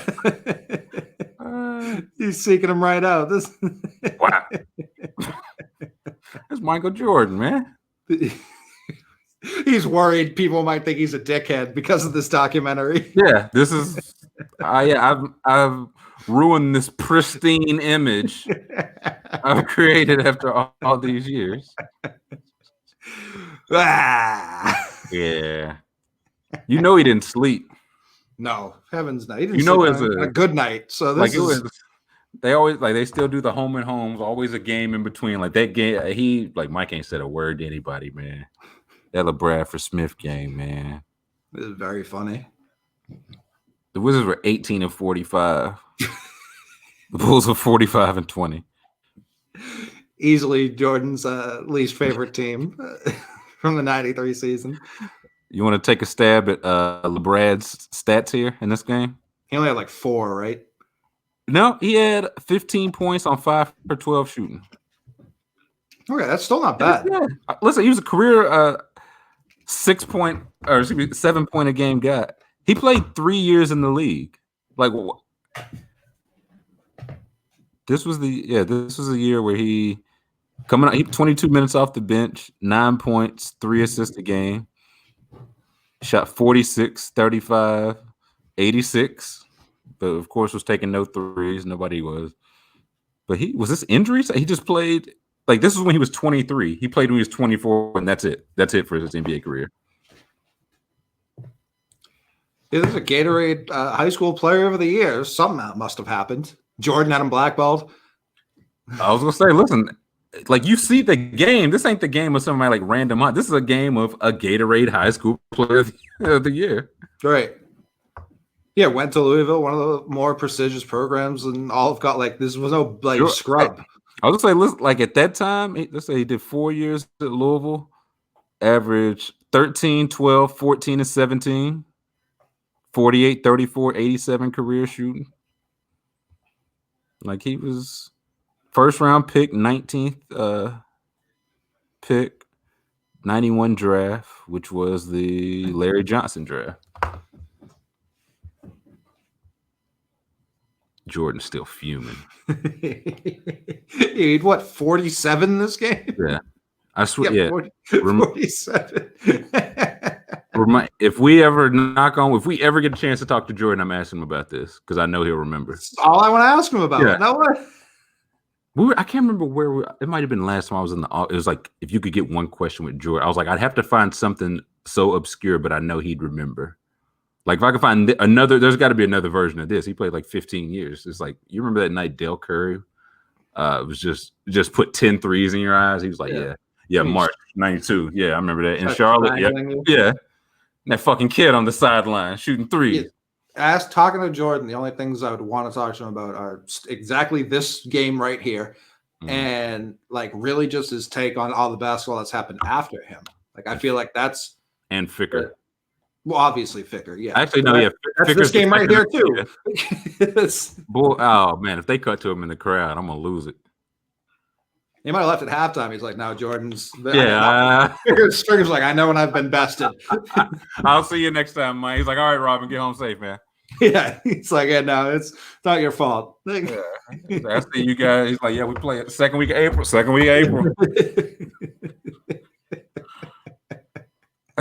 "Yeah, but I better be hitting the old dusty trail." Yeah, he's going out of his way to make sure Smith's guarding him. What a dickhead! Running through screens just to pass the ball. Like, oh, come on! Foul. This is rude. It's very funny though. Yeah. YouTube doesn't have fucking one of his most famous shots ever labeled correctly, but you can find the two LaBradford Smith games pretty fucking easy. LaBradford probably put him up. Y'all remember when I was busting Scotty's head? Oh, look at this. He like, man, please send the double team.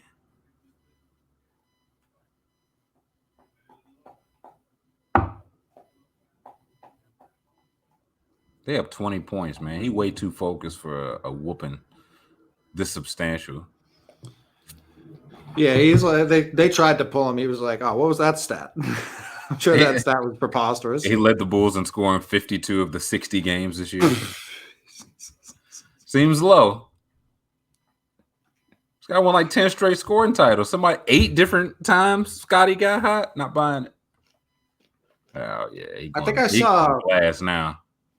I think he only had one game in his career with the Bulls, at least, where he had under 10 points. That sounds right. He had the record. It was like 800 something games, like straight. Was that double digits or that was double because LeBron did that, right? Yeah. I think, and LeBron's got to have the record now, even though he broke it. So I don't know what the current. LeBron had less than 10. Yeah, if I'm not mistaken, he had like a 7 or 9 point. Like I'm almost certain he snapped it. I want to make sure. LeBron stunk up the joint. Yeah, he couldn't buy a basket, man. Let me see. I'm probably like, nope, still going 18 years later. 867. That's consecutive. That's active. No, that's active. Oh, that was from 2017. Well, that doesn't fucking help. No, not in the slightest. Let's see. 10.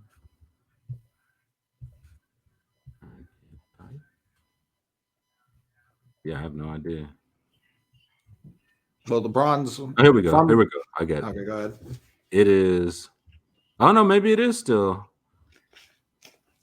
Yeah, from January 6, 2007 to March 10, 2020. When did we stop playing ball? Yeah, 2.5 months ago. I don't know. That's what I'm saying. Like was this? Does it count playoffs? Like, did he have a bad playoff game? No, I'm trying because this streak might still be active. I can't. I don't know what the last game we played was. Basketball was so many months ago. Let's see, the last game LeBron James played. Yeah, okay, so this is an active streak. I stand corrected. But okay, because I want to say going into the streak started in 2007. Okay. So I feel like he had one going into it, broke that, and then just started one. It was like that won't happen again. Yeah, he's like, I'll make sure of it. Yeah, it's 988 and still going strong. I was gonna say, I feel like there was a game where he like snuck out of there with like 11 or 13 or something. Like it was it was different. Like he's had a couple of those, like Cal Ripken. They force feed him. It's a fifth inning. Get him out of there. He takes 3 strikes to get the start. Wait, I want to see this last game. January 2007, the last game somebody had LeBron ass in shackles. Like legit 13 years ago. And he was like, this won't be happening again. It was Milwaukee. Ilyasova just had him in a box. Boy, oh boy, who was even on this team? They won by 9 points. Drew Gooden led the Cavs in scoring that night with 31 and 16, like he should have. Bron had 8 points on 3 of 13 shooting. And on the other end, one of Michael Redd, Mo Williams, Charlie Bell, Brian Skinner, or Andrew Bo. Oh, no. You know who the LeBron stopper was? He came off the bench. It's Ruben Patterson. It was Ruben Patterson all along. Of course. We should have known. That's how, yep.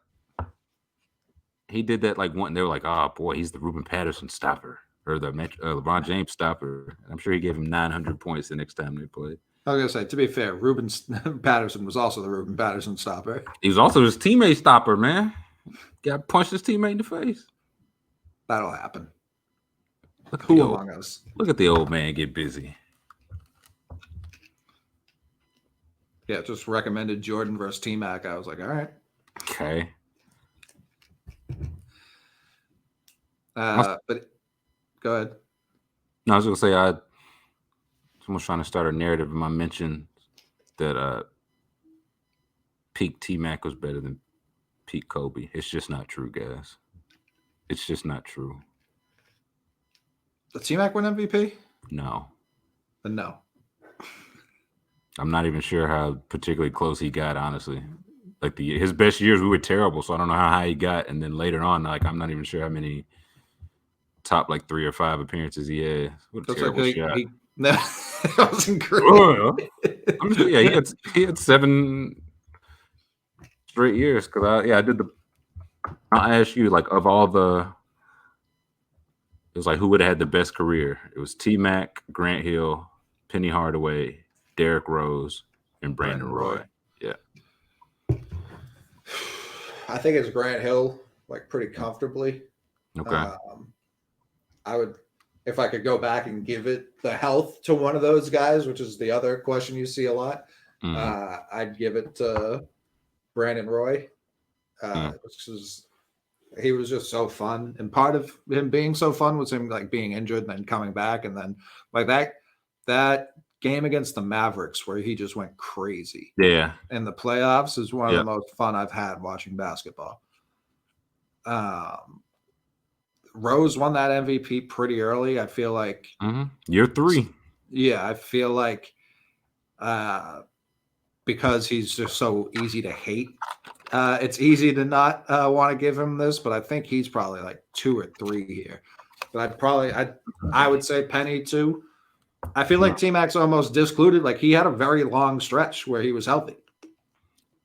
Listen, I ranked 5 was Roy. It's like he was great, and we got like 3 years of him too. We didn't get right. No, I think we got 4 maybe. It was like just athletically, he was just on a different tier than these guys. It's not his fault. He was still a great player, but I had him 5. Listen, another guy who drew Paul Pierce comparisons coming into the draft. Slow and big, no muscles.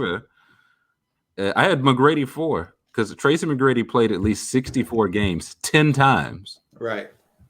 Like he wasn't Mr. Durable. Everyone knows that, but dude, you think Portland fans would love for Brandon Roy to play 64? Like 10? You think the Bulls fans would have taken Derrick Rose for 10 seasons? Right. That's why I have him last because of that. Well, I had Grant Hill 3 because something similar. Grant Hill was wild healthy in Detroit and wild healthy in Phoenix. So it's like we got to see him healthy. We didn't get to see Orlando, which sucks. That's why I have him 3. But it's like we got to see a good bit. Like he's in the Hall of Fame. Like we got to see. He is, but he's in the Hall of Fame partially because it's the Basketball Hall of Fame, and he was for sure. Dream Team 2 and Duke and all that like factored in. Yeah. Like I can't even say like Wild healthy in Phoenix because it was like he was playing for sure, but he wasn't the same guy as he like when you look at like all of the shit LeBron did in his first run in Cleveland, the only like wing you can compare it to is what Grant Hill was doing in Detroit. That's why it's like if he didn't get hurt, what would that Magic team have looked like? Because that would have been crazy. Again, like that's why he's 3. Because again, he like here in Detroit longer than I thought. Like he played for the first 5 years. Christian Laettner. Oh boy. Sorry. Who? Mr. Dream Team? Oh boy. Well, I remember this team. Yeah. Yeah, like he missed like 10 games his first like 5 years. Like 6 years. 70, 80, 80, 81, 50 out of 50, and 74. So again, 6 years. You think Derrick Rose would have won in 6 years? Brandon Roy would have won in 6 years? So that's why I got him in the middle. Because this was before he even got hurt. I think my reasoning for Grant Hill is like if he doesn't get hurt, like yeah, he does have those 6 years, but if he has like T-Max 10, I think we're talking about him as like maybe a top 10 player all time. Listen, you know how many times he played 65 games with Phoenix? Probably like 3 or 4. 6. Yeah, like that, but it wasn't the same player. You know what I mean? Like, no, 100%. It was, and that's why I said it was like a testament to him to reinvent it and make it last that long. But it's like we saw 2 parts of healthy Grant Hill, which is more than we got to see for these other guys. That's why I couldn't put him 1. And I had Rose 2 because like he had the highest peak MVP. Nobody else won MVP. Right. And he's still the youngest to ever do it, which at 22 is just insane. It is. But I went Penny number 1. Understandably so. Yeah. Because I was like, listen, in college, he was on the amateur team that embarrassed the Dream Team. He was. So on that, Webber. You know, yeah, Chris Webber was on that team. When Chris Webber, Mr. Consensus number 1, got drafted, you know what he got traded for? Penny Hardaway. And like Tracy and T-Max or Vince Carter somehow. Yeah, like 9 picks later. And in a playoff series against Michael Jordan, one that he eventually lost, he wore Penny Hardaway's shoes. And we would be heating up anybody. LeBron put on a pair of Steph Curry's. Ty Lawson was wearing LeBron's against LeBron once, and I was like, what the fuck are you doing? Yeah. Come on, swap him out that one time, my guy. Right. I would put Rose 3, Penny 2, Hill 1. Yeah. I get what you're saying with the games played, but it was just I thought it was Ewing. It was just a different guy. Like, yeah, he was playing and he was still like a fine NBA player. But no, I get it. But yeah, we got 6 healthy seasons, which is not nearly enough. But T-Mac's run was 7 straight. Right. Hill had 6. Like Roy, Penny, and T-Mac each had about like 2.5, like 3.5 tops. Yeah, Rose. Had like 3.5. So that's why it's like again 6, not ideal. But Bulls fans would have killed for 6 of for sure Derrick Rose. And again, like Orlando handled the Shaq thing horribly, but they effectively chose Penny over Shaq. I was like, it was wrong, but that's the kind of value he had. That's why I have to go because that's when he got hurt. That's why I'm going him. Yeah, I don't hate it. Like I said, that's why I have 2, so I definitely don't hate it. And Penny was filthy. All right. But rip. Oh yeah. What a wild Wizards team. Yeah. I traded Stackhouse for Rip. They got rid of Stackhouse and got this is how Rip ended up in Detroit. I think. They traded for Stackhouse. Right. Yeah. This guy running around screens. We got no business for this. Yeah, we'll give him a fire signature line of my shoes, but that's about that's all. Yeah, that's tops. He's like, UConn? No, thank you. Yeah. Is that Ewing? Yeah, he was on Orlando then. No, I know. Yeah, but it sure is. That's him, yeah. What a wild game of basketball to be happening. Well, Grady, Ewing. Listen, all the greats are here. Leitner. Yeah, multiple Dream Team members on the court. Rip Hamilton, champions galore. What a game. That season, I don't know if this is 02 or 03. Jordan played 37 minutes a game that season, which is like preposterous, absurd. Yeah, this I don't even know what's happening on this. Pat Garrity getting wet. So that's what he did. Yeah, that's all he knew how to do. Look at that terrible help defense by Jordan. He's like, "What do you want? I'm exhausted." Mm-hmm. He's like, "I need a nappy poo." Yeah. I think it's time to take T-Mac off these things, though. For sure. He legitimately had 7 straight. Like Grant Hill's close. He had 6. I feel like 6 or 7 is kind of the bar. If you get that, listen, it could have went greater, but yeah, that's the thing.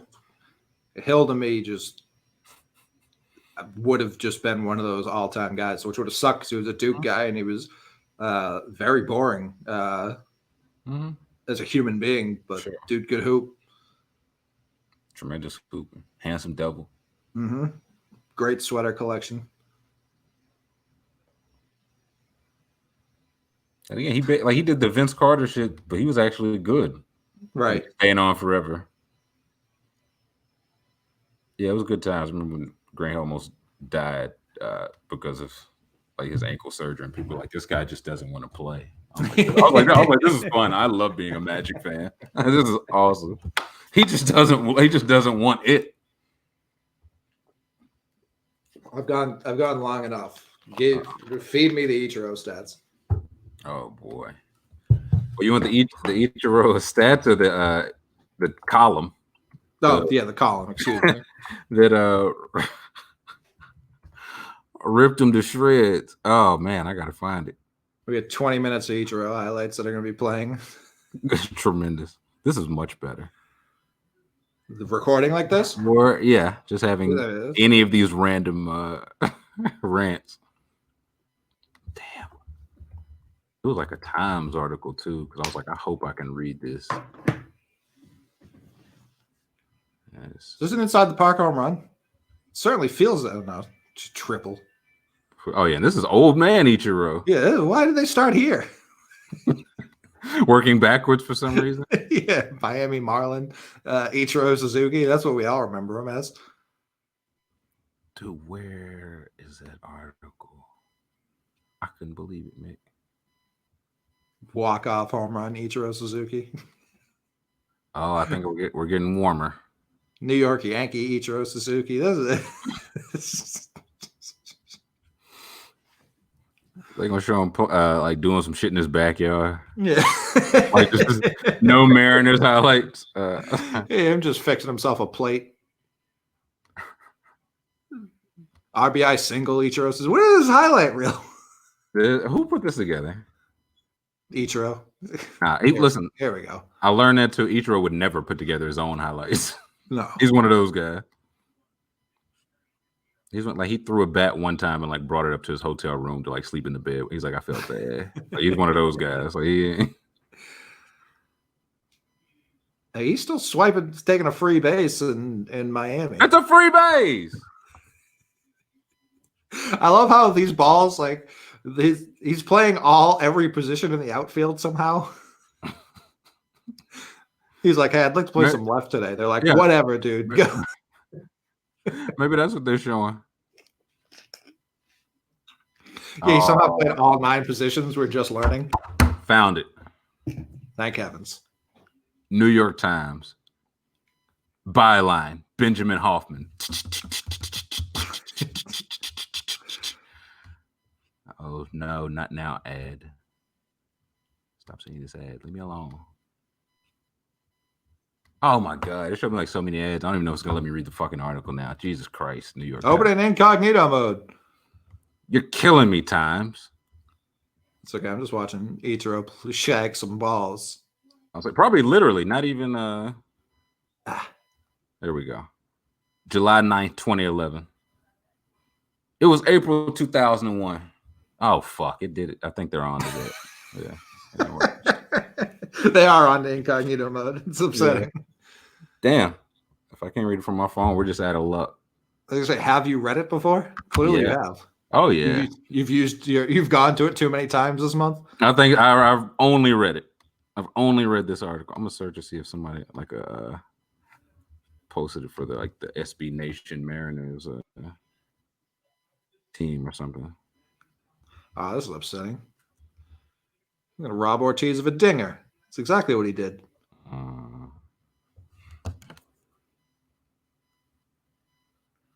Yeah. Now he's hitting home runs against the Red Sox in a Yankee uniform. Who cut this? Hubs? Is this on shuffle? Like, is it? He did it again.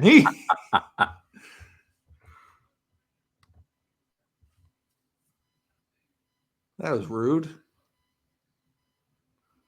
He's throwing people out at home. All right. Oh shit. Okay, I got it on my phone finally. Heck yeah. For now, it was April 2001, and I'd gone to Oakland Coliseum to see what the big deal was. With new Seattle Mariners outfielder Ichiro Suzuki. In the 8th inning, I found out on a single to right field by Athletics catcher Ramon Hernandez, Terrence Long attempted to go from first to third. When Suzuki came with the ball, he steadied himself and fired the ball to third on a low hard line drive that shot like a laser out of his arm. The ball landed perfectly in third baseman David Bell's glove, and Long was out by a wide margin. It was a jaw-dropping event, a play you tell your grandchildren about years later. And if I ever have a grandchild, I plan to do just that. As the years have passed, though, I've come to realize that Suzuki, perhaps more than any other player, Mick, has an ability to trick you into believing that he is a far more valuable player than he actually is. Oh, no. We're getting to it. There's no doubt that Suzuki is phenomenally talented, regardless of his struggles this season. I don't know what struggles this was. He had like 200 hits like every year. Like, okay. He every was year. Down to 303. There's no doubt. This is 2011? Yeah. I'm going to pull up his baseball reference. Let's see.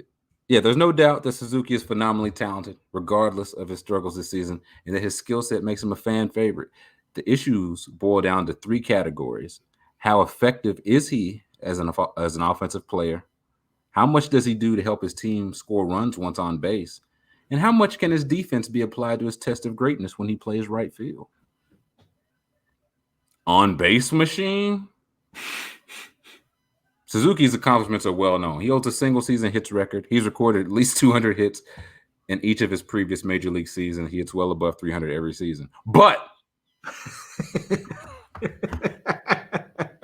Nick Bayless, for all his hitting prowess, he is unwilling or unable to take pitches and draw walks. A walk, after all, is nearly as good as a hit for a singles hitter like Suzuki, and yet he has seemed almost allergic to them. In 2009, he was unintentionally walked only 17 times. Despite his stellar .328 career batting average, his career on-base percentage of .373 ranks 26th among active players and tied for 228th in baseball history. 26 is still really high. There's so many baseball players. No, 26 among active players. No, I know, but that's still really high. That's there are more teams than there are that many players. The 26th best player ain't winning MVP though, or is he? In 2004, he set the single season record of hits 262, 225 of which were singles. But his low walk total of 49 led to him being on base 315 times. That's the highest total of his career, but the 58th most times a player's reached base in a season, and well short of the major league record of 379 set by Babe Ruth. So he's not Babe Ruth. Well, I don't know why he even bothered. Excluding the truly elite players like Ruth, Ted Williams, and Barry Bonds, who easily exceeded his total. Some less impressive names have reached base more than 315 times in the season. Todd Helton 3 times, Jason Giambi twice, Jeff Bagwell twice. One of those guys is a Hall of Famer. So I was going to say, is Jeff Bagwell really less impressive? He wasn't at the time, right? The difference between Suzuki and those players is that they were also hitting for power. Ichiro is a weak bitch. I didn't know. Stands to reason if 2 players are getting on base at the same rate, the one more power is more valuable. Yada, yada, yada. Yada, yada, yada. This is where the argument frequently emerges. Suzuki does not try to hit for power. It's long been known that he has a perfect home run stroke that he uses in batting practice, but not in games. If Suzuki has power to spare, why has it not shown up yet? He's been in the league for 11 seasons. and on a team often starved for runs, and his approach to the game clearly has not changed. The one that won him MVP and set all these records. Manufacturing runs. Yeah, it gets into basically he gets on, but he doesn't draw walks. He doesn't. Yeah, listen. What did Ichiro do to this guy? Listen. To cause him to write this. His second point was that he doesn't steal bases as much as Ricky Henderson, Tim Raines, or Jose Reyes. And his third point is that how good can you be if you're in right field defensively? And that's the article. Well, as I've been yelling about for years on this very program, right field is basically center field junior. So I don't see why that's and like in Little League, you put the bum in right field, but then in MLB, it's a little different. Yeah, but no, I know it's a tier below center. No, for sure. Then just all park dependent as well. But so he averaged. This is from 01 to 2010. The article was written in 2011. Yes. Yeah, he had this in the canister for like 12 years. Yeah, that's exactly what I'm thinking. Because 2011 is the first year he didn't make an All-Star game. First, like I said, 01, his rookie year, also his MVP year. Yep. he made the All-Star game every year until 2011. By the way, he was 37 years old. The old man's wearing down, is he? Yeah, this is year 11, huh? Yeah. You said it was July 11th he wrote this? Let me make sure. July 10th, yeah. July 10th. So the All-Star game was already announced. Like the All-Star starters were already announced. So he knew he was sitting on this, yeah. Right. He was That's like, I can't wait to bash this guy the second his illustrious 10-year All-Star game streak ends. Listen, I'll tell you this, Mick. As soon as this Drew Brees guy retired, fucking ripping his ass a new one, dude. Like what? So again, the 10 years prior to this article being written, this is just his average season. 159 games played. Very durable. So he would miss 3. Too durable. He'd miss 1 series a year. How good is he if he's playing every game, Mick? Me and Benjamin Hoffman worry. He averaged 224 hits a year. Okay. How many walks? 46. Yuck. How many strikeouts? 68. Yuck. 68. Yeah, that's the part he conveniently didn't mention. Like I could see if he doesn't draw a lot of walks, he's striking out 200 times a year. Not the case here. He was putting the ball in play. He's legit maybe the most efficient player ever. Not enough. Yeah. He averaged 105 runs a year. Runs, by the way, all you can do for runs really is get on base. If you get on base, it's up to everyone else. But you can only get it if you get on base. Same with RBIs. I was that was my thing. I was like, people throw out RBIs. I feel like I still hear runs, and those feel like the same thing. That's not your business. Yeah. Right. But at least run, it's I had to get on base. You know what I mean? Yeah. He scored over a decade 1,047 runs, 105 a year, 224 hits a year, 26 doubles, 7 triples, 9 dingers, 56 RBI out of the leadoff spot. Okay. He gets caught stealing 9 times a year. He steals 38 bags. What's that percentage? I don't know. They don't have it right there? Oh, all right. No, I didn't mean to throw that at you. Yeah, okay. Yeah, my bad. Yeah. Yeah. Why are you yelling? But one thing, too, when you were talking about that he was only walked unintentionally 17 times, well, that means he got intentionally walked 15 times, which for a leadoff guy feels like a lot. Not if he went stealing bases with it, Mick. He was getting intentionally walked 16 times a year. And he hit 331 for a decade. A decade he hit 331. We don't use batting average, Mick. I do. Well, you're a dum-dum. No, I know that. So for these 10 years, he had 4 top 10 MVP finishes, 5 top 15, All-Star every year, and also 10 Gold Gloves and 3 Silver Sluggers. Mm-hmm. But yeah, no, I agree with this guy's bad. I'm just saying. Led the league in hits all but 3 times over this decade. Led the league in stolen bases once. Led the league in at-bats most of the time. Scrub. I agree. Complete scrub. Yeah, this guy, and also Led the league in intentional walks 3 times. That's what year, huh? 02. Yeah, what have you done for me lately? 04 and 09. Yeah, 2 years ago, he's done. That's very funny. Waiting for a 37-year-old man to. I can't wait. You know, somebody's got one for Tom Brady. No, listen. In Boston, they've been writing the Tom Brady one since 05. So that one. No, but I mean out of ball, like somebody that hasn't spoken a word on Tom Brady is waiting for the first time, like for 8 games in, and he's got 10 touchdowns and 10 picks. Listen, I heard a lot of it last year. Might be me. This year too, that he broke down when this piece was launched. 184 hits. So it was the first year he failed to reach 200 hits. Okay, so you do one thing well and you can't do that. Got it. 184 is still so many hits. Now he's on the mound. Get a load of this guy. He's a show off. That's what he is.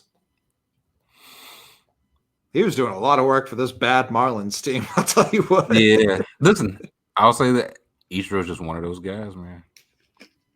He's like, I'd see guys sit on their glove. I can't even imagine doing that. I love my glove. It has a heart and soul. Like, he's one of those guys, man. Like, Ichiro don't believe in, like, no bad juju.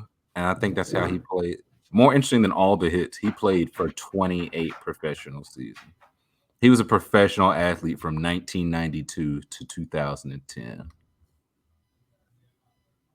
Which is absurd. Very. Now, bad one. Did you say 2010? Yes. He was a professional athlete until 2019. Oh, no, I'll take that. That was my bad. That was an All-Stars. I was looking at his All-Stars. Yeah, from 92 to 2019. My bad. Over the course of those 28 full seasons, across both leagues, 17-time All-Star, a champion, 4-time MVP, 17 Gold Gloves. Let's see. He was bad. I hear you. Yeah, 9 total batting titles. He was an RBI leader and stolen base leader, 2 stolen base leaders, and combined, he has the most hits of all time. Some 40, I think 300 total. That sounds right. But as Pete Rose called him, the hit queen. Oh, things that wouldn't fly. Pete Rose. This was like 2 years ago. Listen, also, I'm lying. You think Pete Rose cares? What, are they going to cancel him? He's not going to make the Hall of Fame now. He has no idea what year it is. He's just like, yeah, well, yeah. Listen, why wasn't he playing center field? But that is wild. I'd like to think this guy was just sitting in his office one day and he was just like, "Who's the one player absolutely no one hates?" Right? Yeah. Who? He's like, huh? He scrolled past the file. He's like, nah, not yet for Gwen. Oh my God, I got a hit piece for him. Just you wait. But yeah, no, I've legit never heard a crossword about. You know what Ichiro's swing is? Ichiro's swing is Dirk's jump shot, like precisely engineered to be as like perfect and pristine every single time. Yeah. Like it's one of those things, like, you know, he's done it 10,000 times, like a year. Right. Yeah. Oh yeah. It's like he has a humidor for his bats. That doesn't surprise me. And he was like, he picks them up and he can tell, like, this one's gained moisture, like something's wrong. And they're like, and he's right. Like, he can just know, like, down to the ounces, he knows when his bat's off. I wish he would have used some of that skill for baseball. He was one of those guys, too, who at baseball camps, it was just like one of those batting stances you had to know how to replicate. Like Yeah. just when you were fucking around like that long. I always feel like he kind of played baseball like Bugs Bunny. You know what I mean? Like he's just so cartoonish with everything he did, and it was just like, I'll throw you out from the right field concession stands. Like, what of it? Hey, I'll been center field. I'll take three steps as I'm swinging and already be at first by the time I make contact. It was like everything about it was. Yeah, he's like, also, I'm 44. Right. You're 17. He's a father of 3, man. Hold on. Hi, Brandon Walker. Hey, Coley, how you doing? I'm recording Mickstape with Trill Withers. Hey, Brandon Walker. Oh, okay, cool. I'm FaceTiming all the guys just to say hello. Well, Tyler's. You're not gonna say hello to him. Hello, Tyler. Hello, Brandon. Thank you. He said hello, Brandon. Thank you. Well, that's nice. I hope you guys do your podcast very well tonight. We're talking. Do you think Ichiro Suzuki's underrated, overrated, or properly rated? I think he's underrated. We just read an article from the New York Times that said he was basically really bad at baseball. Mm-hmm. That's the dumbest thing I've ever heard. That's what we're talking about. Yeah, it was really dumb. He could feel it. All right, y'all have could fun. feel it. All right, Brandon. Brandon Walker. Something's afoot. He's like, I don't like where this is headed. Somebody's slandering the pastime. Yeah. If it were a white guy getting slandered, he'd just suck around. No, yeah, he would have stuck around to give us what for. Yeah, he'd be like, send me the link to join. I'm hosting. This whole compilation we're watching is just him only hitting home runs that give his team the lead. Every single home run. Should have did it every time. Should have did it every time. Ichiro was just like part of the he's someone who seemed to genuinely just enjoy playing base. Like it came through in his style of play. Like I can never remember a time where it's just like, oh, that's just a guy going through the motions. You know what I mean? It's like, that guy, this is all he ever wanted to do. Like he was born to play baseball. Yeah. And to be some dickhead who's just like, actually, this is bad. Is insane to me. It's just very like it's one thing if he didn't literally win like across 2 leagues 17 straight gold gloves. It's like right. If he was playing a pretty good right, I see what you're saying. Listen, okay, like one, he got to do all that and play the hardest defense. Like you want to play catcher? Like what do you want him to? He got to do that too. He got to pitch. This has his Japanese league stats. Let me see. Oh yeah, no, he was good over there. He was real good over there. I'm trying to think. Yeah, his third year at age 20. First year he played more than 43 games. Immediately 210 hits, 385 batting average. Listen, okay, before that, why he hadn't played that many games yet, his then manager refused to accept his unorthodox swing. Of course. Of course. Even though he hit a 1993, he hit a home run against Hideo Nomo, who later won MLB National Rookie of the Year. Ichiro was nevertheless sent back to the farm system on the same day. And a Cy Young, too, right? Didn't Nomo win a Cy Young? I don't know if he won a Cy. He was good, though. He had a no-hitter. All-Star. Rookie of the Year. Rookie of the Year, though. Rookie of the Year, All-Star. And did throw a no-hitter. So, yeah, that guy, Ichiro hit a home run off that guy and got sent down like to AAA literally the same day.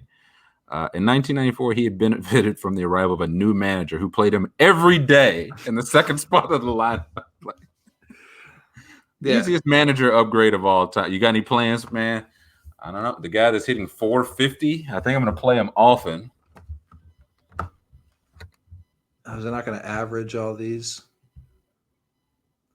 Let's see. Like so from 94 to 2000, I wanted to see if it would average, but it apparently won't do that for Japanese. No.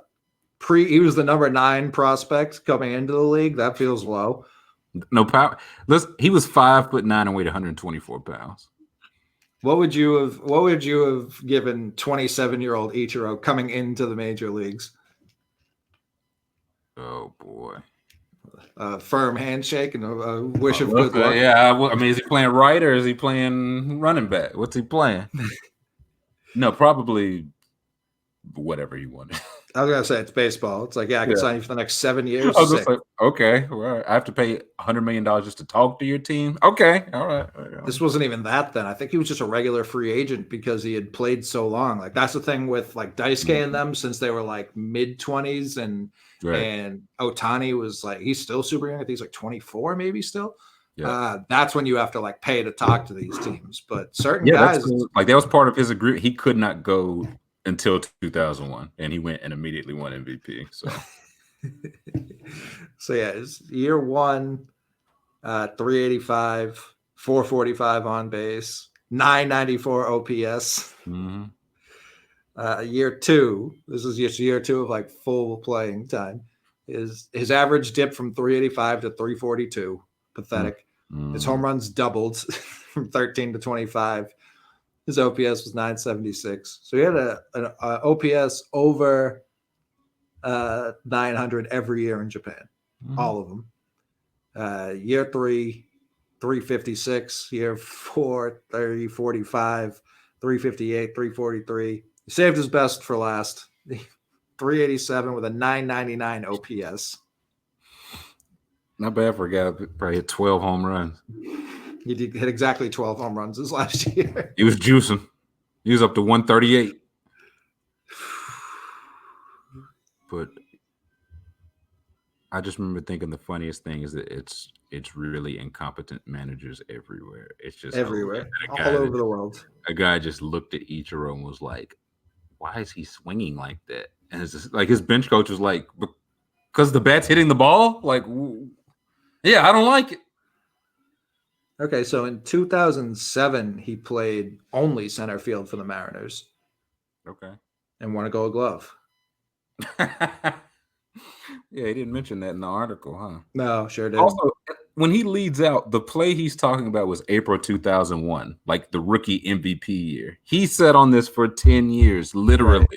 Right. That's not even like a few years in. He's like, well, wait a minute. He knew from the jump, I don't want to like this guy. Yeah.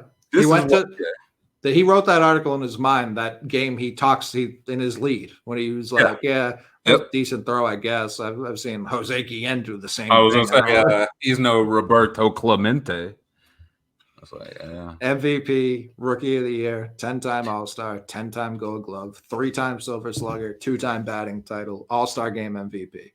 You know, overrated. You didn't read it all. In my major league. Dear Lord. The one that he said, because he's like, okay, he gets singles and he can steal bases. He should be stealing second base a lot, right? Wrong. He's still second base at a 13% rate. Tim Raines stole it at a 23% rate, and Ricky Henderson stole it at a 25% rate. Yeah, it's true. He wasn't Ricky Henderson. What an asshole. That's what kills me, man. Like and it's not even like, he didn't steal it. He just never stole. Wasn't his thing. No, he was still stealing bases. He stole over 500 bases. Yeah, like wasn't 600, Mick. He stole 56 bases that rookie year. Led the league. That's very funny. Yeah.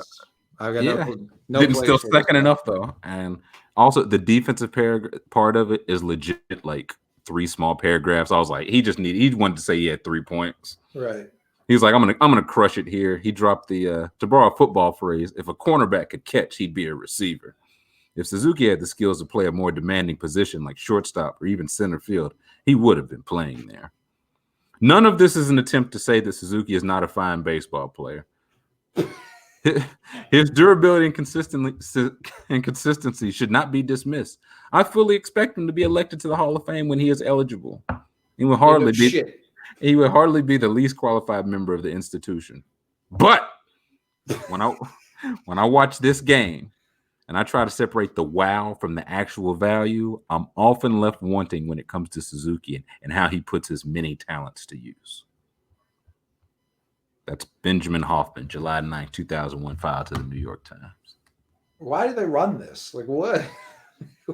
This is like he was probably like, I know how to get people mad. I'm going to say a wrong take. This is before hot takes. He's like, no, but Benjamin, it's wrong. He's like, that's the point.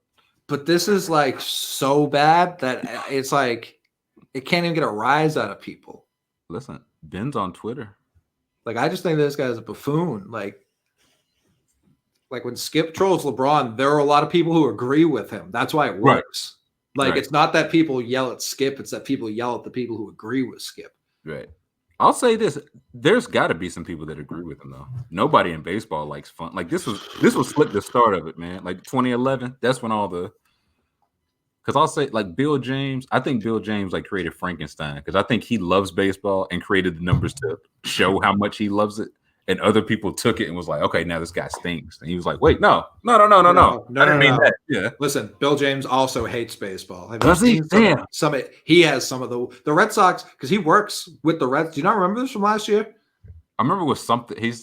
Go on. I remember something about Bill James coming up. I knew he was doing like some type of analyst or scouting front office work.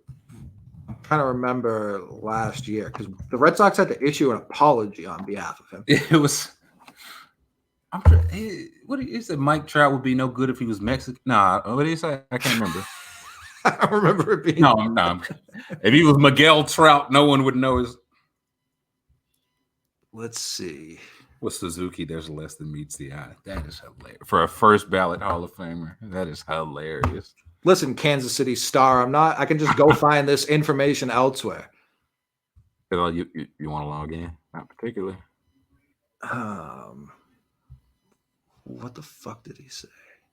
4,367 career hits total. Jeez. How was he? When did he stop playing? 2019. Oh yeah, he got a little while for the Hall of Fame. How many percentage? What approval rate you think he'll have for the Hall of Fame? 98. I don't think it'll be that high. I think it will. I think it'll be one or two people who leave him off, but that's Ben Hoffman. Yeah. Listen, Ben Hoffman's still tweeting. You know he got a vote. Oh boy, this isn't even what I was talking about, but in this article from Baseball Essential, back in 2012, Bill James drew the ire of many when he addressed the controversy at Penn State and defended Joe Paterno.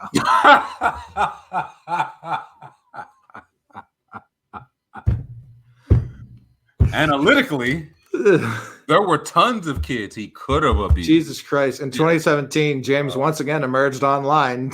You never want that sentence. Bad idea. To question the validity of the sexual assault allegations that were made against actor Kevin Spacey.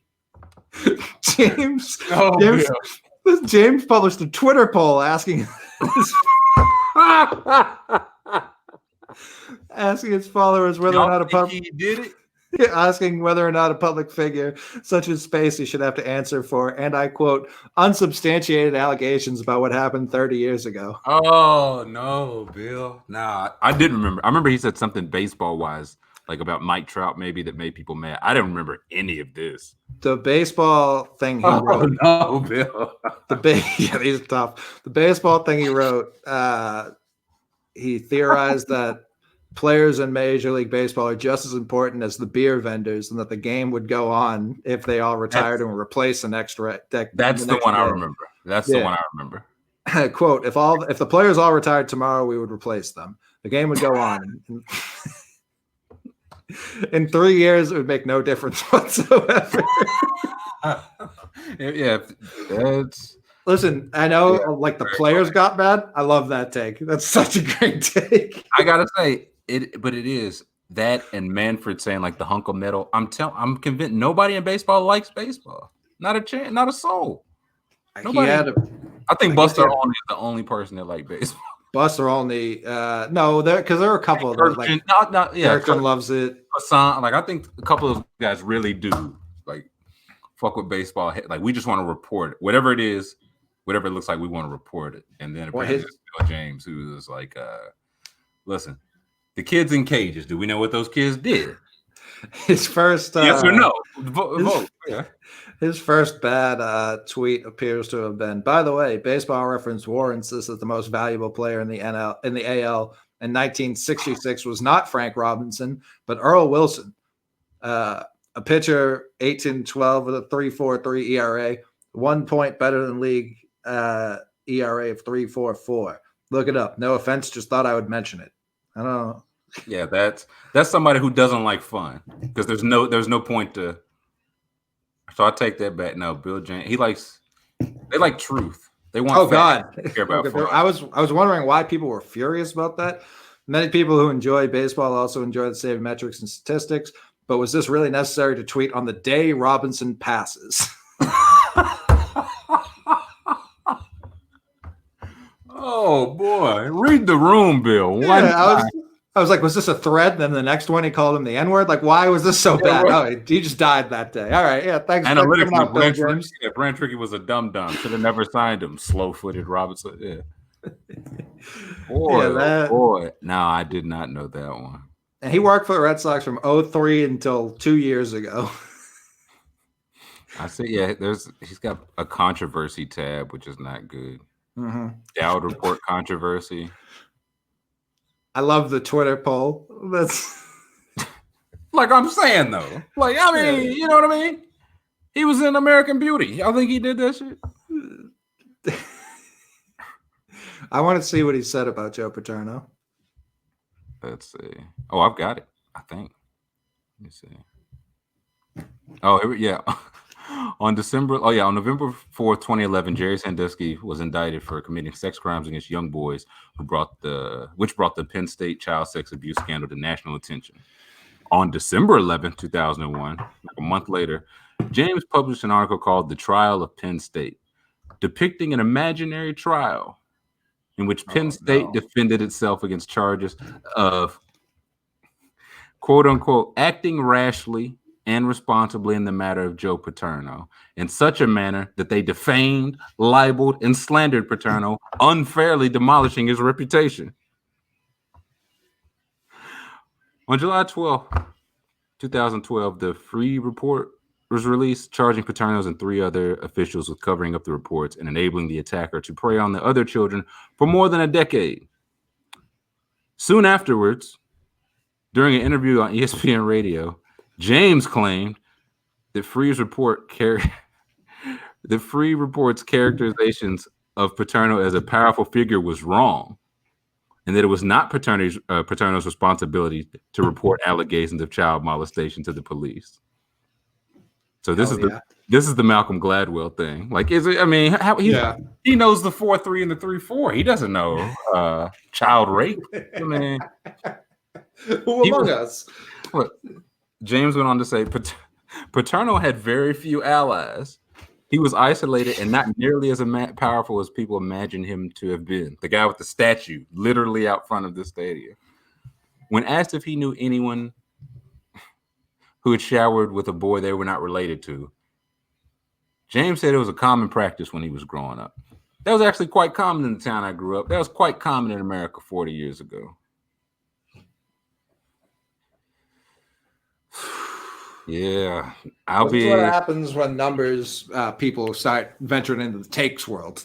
Oh, well, yeah, because listen, that's honestly with numbers, it's everything. Like, what can we prove? And it's like, listen, man, there were reports that over a decade that he was taking these kids like places he shouldn't have been. What do the numbers say? Like, do we have like? Right, with stats, everything's like yes or no. Yeah, black and white. It's like math is right or wrong. There's no room for computer language. It's zeros and ones. 3 hits out of 10 is a 300. Like, there's no debate. Right, and so whenever there's a gray area, these people have no idea what to do. Whether those boys asked for it from Kevin Spacey, gray area to Billy James. Yeah, and let me cover myself here. These aren't even gray areas.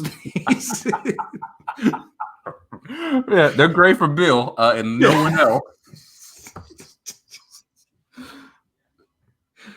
Bill said, yeah. What I mean, can we prove that being in a cage stunts a child's development per se? Do we have the numbers? And Maury is like, that's all I was trying to say. Oh no, Bill. No, I did not. Bill This James. was new to me. Not great. He'll randomly, because I see, who I see him get into it a lot with, and this will surprise you zero. Chris Towers.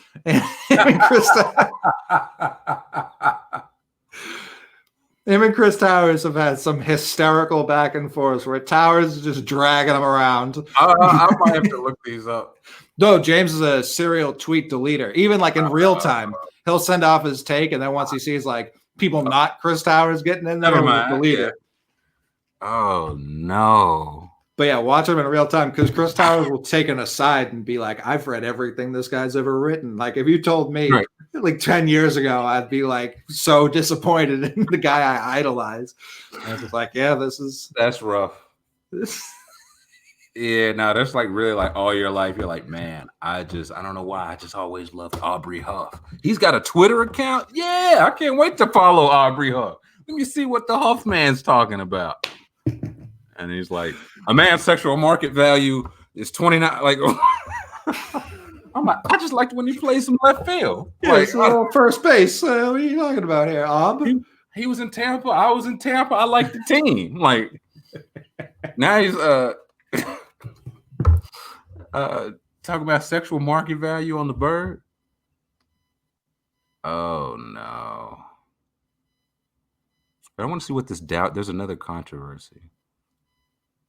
The methodology of the report on the gambling activities of Pete Rose. James' attitude on the matter surprised fans, especially after the writer had been deeply critical of Rose in the past, especially what James considered to be Rose's selfish pursuit of Ty Cobb's all-time record for base hits. That's very boring. I don't get that. Yeah, he wants to be the all-time leader. Yeah. Sure does. He just keeps on getting hits.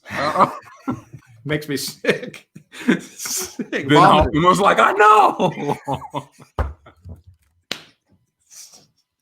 I guarantee you Ben Hoffman was a Bill James disciple. I guarantee. Sure. I guarantee. Because even Ichiro's numbers are good, but there could be better. That's how you know they're not good enough. And him bringing up the right field shortstop thing is exactly what it means.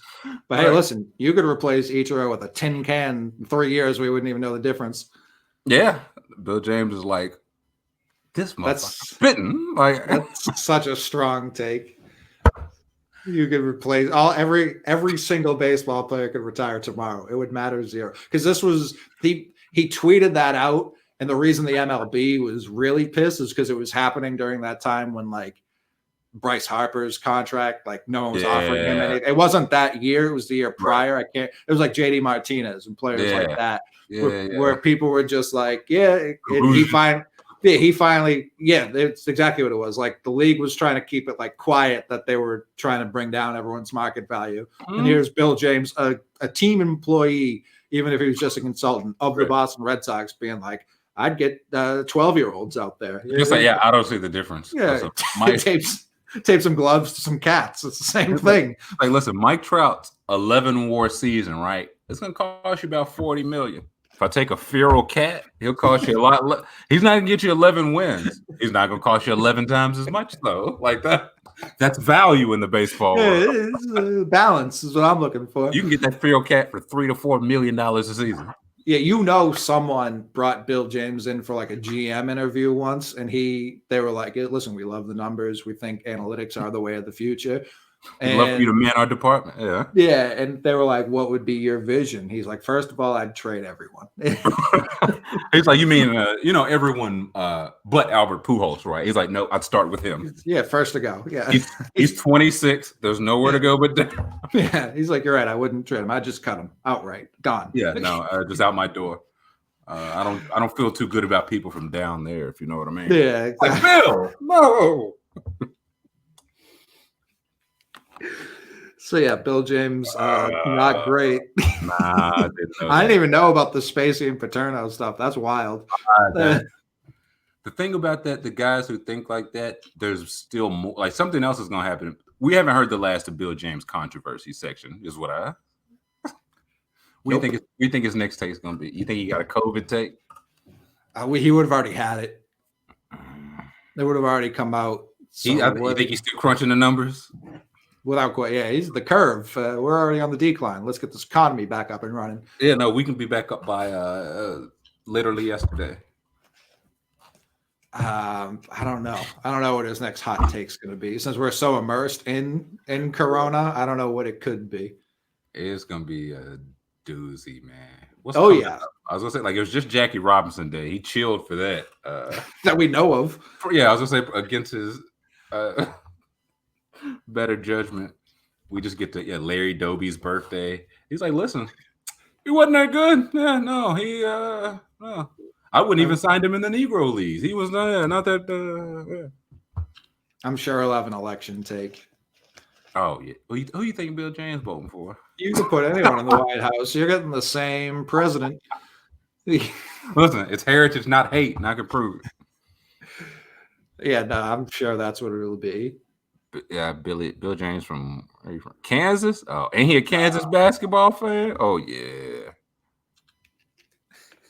Yeah, he was probably dead on about Wiggins somehow. He was just like, I don't see it. Not a fan. Oh, Xavier Henry 2.0. Oh man, that's rough. But yeah, that was Bill James. I can't. You know, he got a. I was like, it's not gonna be R. Kelly. He's got like a. No, he has no idea who that is. Yeah, but who's the? He got Harvey Polanski. Weinstein? Yeah, Oh. no, he got like a Polanski take. Like, listen, whether she was 11, I don't know. You don't know, but the film stands up on it. It's like Bill. Who's the nerdy guy? Woody. Oh, Woody Allen. Yeah, Woody Allen. Yeah, he's definitely like, listen, Last Kiss in Paris, classic. Listen, when you talk about stepdaughter, what even is a stepdaughter? Yeah. You know what I mean? Oh, Bill. So yeah, Tyler started this show thinking Bill James was just this numbers guy. Now he knows. The Bill James and Ichiro appreciation episode, where neither were appreciated. Poor Ichiro to get lumped in with that. Oh boy. What if Ichiro? There's no way Ichiro has a Twitter, right? No, for sure not. That's a thing I would have seen. The real Ichiro? Is this real? I don't see any checks. Nah, yeah. And his team follow back? No way. No, there's no way Ichiro. I doubt Ichiro owns a computer. I know he's so happy. Yeah, no. He had to unretire. He did some weird shit where like he retired and he worked in the Mariners front office, and then he was like, fuck this, and he had to like unretire, but he had to like wait a certain amount of time. There was something weird, and then like he did it again, and they were like, listen, you can't even go near the dugout anymore. Like league rules, like we'll get fined if you go near the dugout. So he'd start wearing like Bobby Valentine costumes so he could like sneak into the dugout and get some of those insignificant singles off, putting the team at risk to stink it up. Yeah, I mean, what a range of an episode. Anthony Edwards, 2014 draft. Like the the Anthony Edwards deep dive, the Bill James deep dive. the LaBradford Smith. I write this shit down, man. We talked about a lot. Like, yeah, you guys always talk about a lot. No. I mean, like, even for us, a lot. Yeah, listen. Ichiro, Bill James. What else did you say? LaBradford. Yeah. Ichiro, Bill James, LaBradford. Edwards, that was all right, Anthony Edwards, and the 2014 NBA draft. 2014 NBA. Also, Jalen Green. Yeah, Jalen Green. So yeah, that strong episode. Yeah, that was a doozy. People are gonna be like, that episode stunk. I can't wait. Bill James is gonna find us. Raptors shirt on sale now. Get those while you can. Those get ripped literally, quickly. Literally. So get those while you can. I'm trying to cook up a new one. Release these every week or 2 weeks or so. But yeah, you talking about another like a newer design? Get out of here. Correct. Yeah, that's right. I said it. Come on. But we'll be back Sunday live stream 2 p.m. And that'll take us not right into the Last Dance episode 1, but I'll give you a little break in between. Yeah, it'll allow you to. We'll go into some shit that has nothing to do with the game. This gives you a couple hours to fall down that rabbit hole. Get out of that rabbit hole, have some dinner, and then we'll all watch The Last Dance as a family because we literally ain't doing shit else. Nothing else. Absolutely not. I was wondering why they weren't. I'm not even going to get into it because that will be another 4 hours. We'll see you guys on Sunday. See it.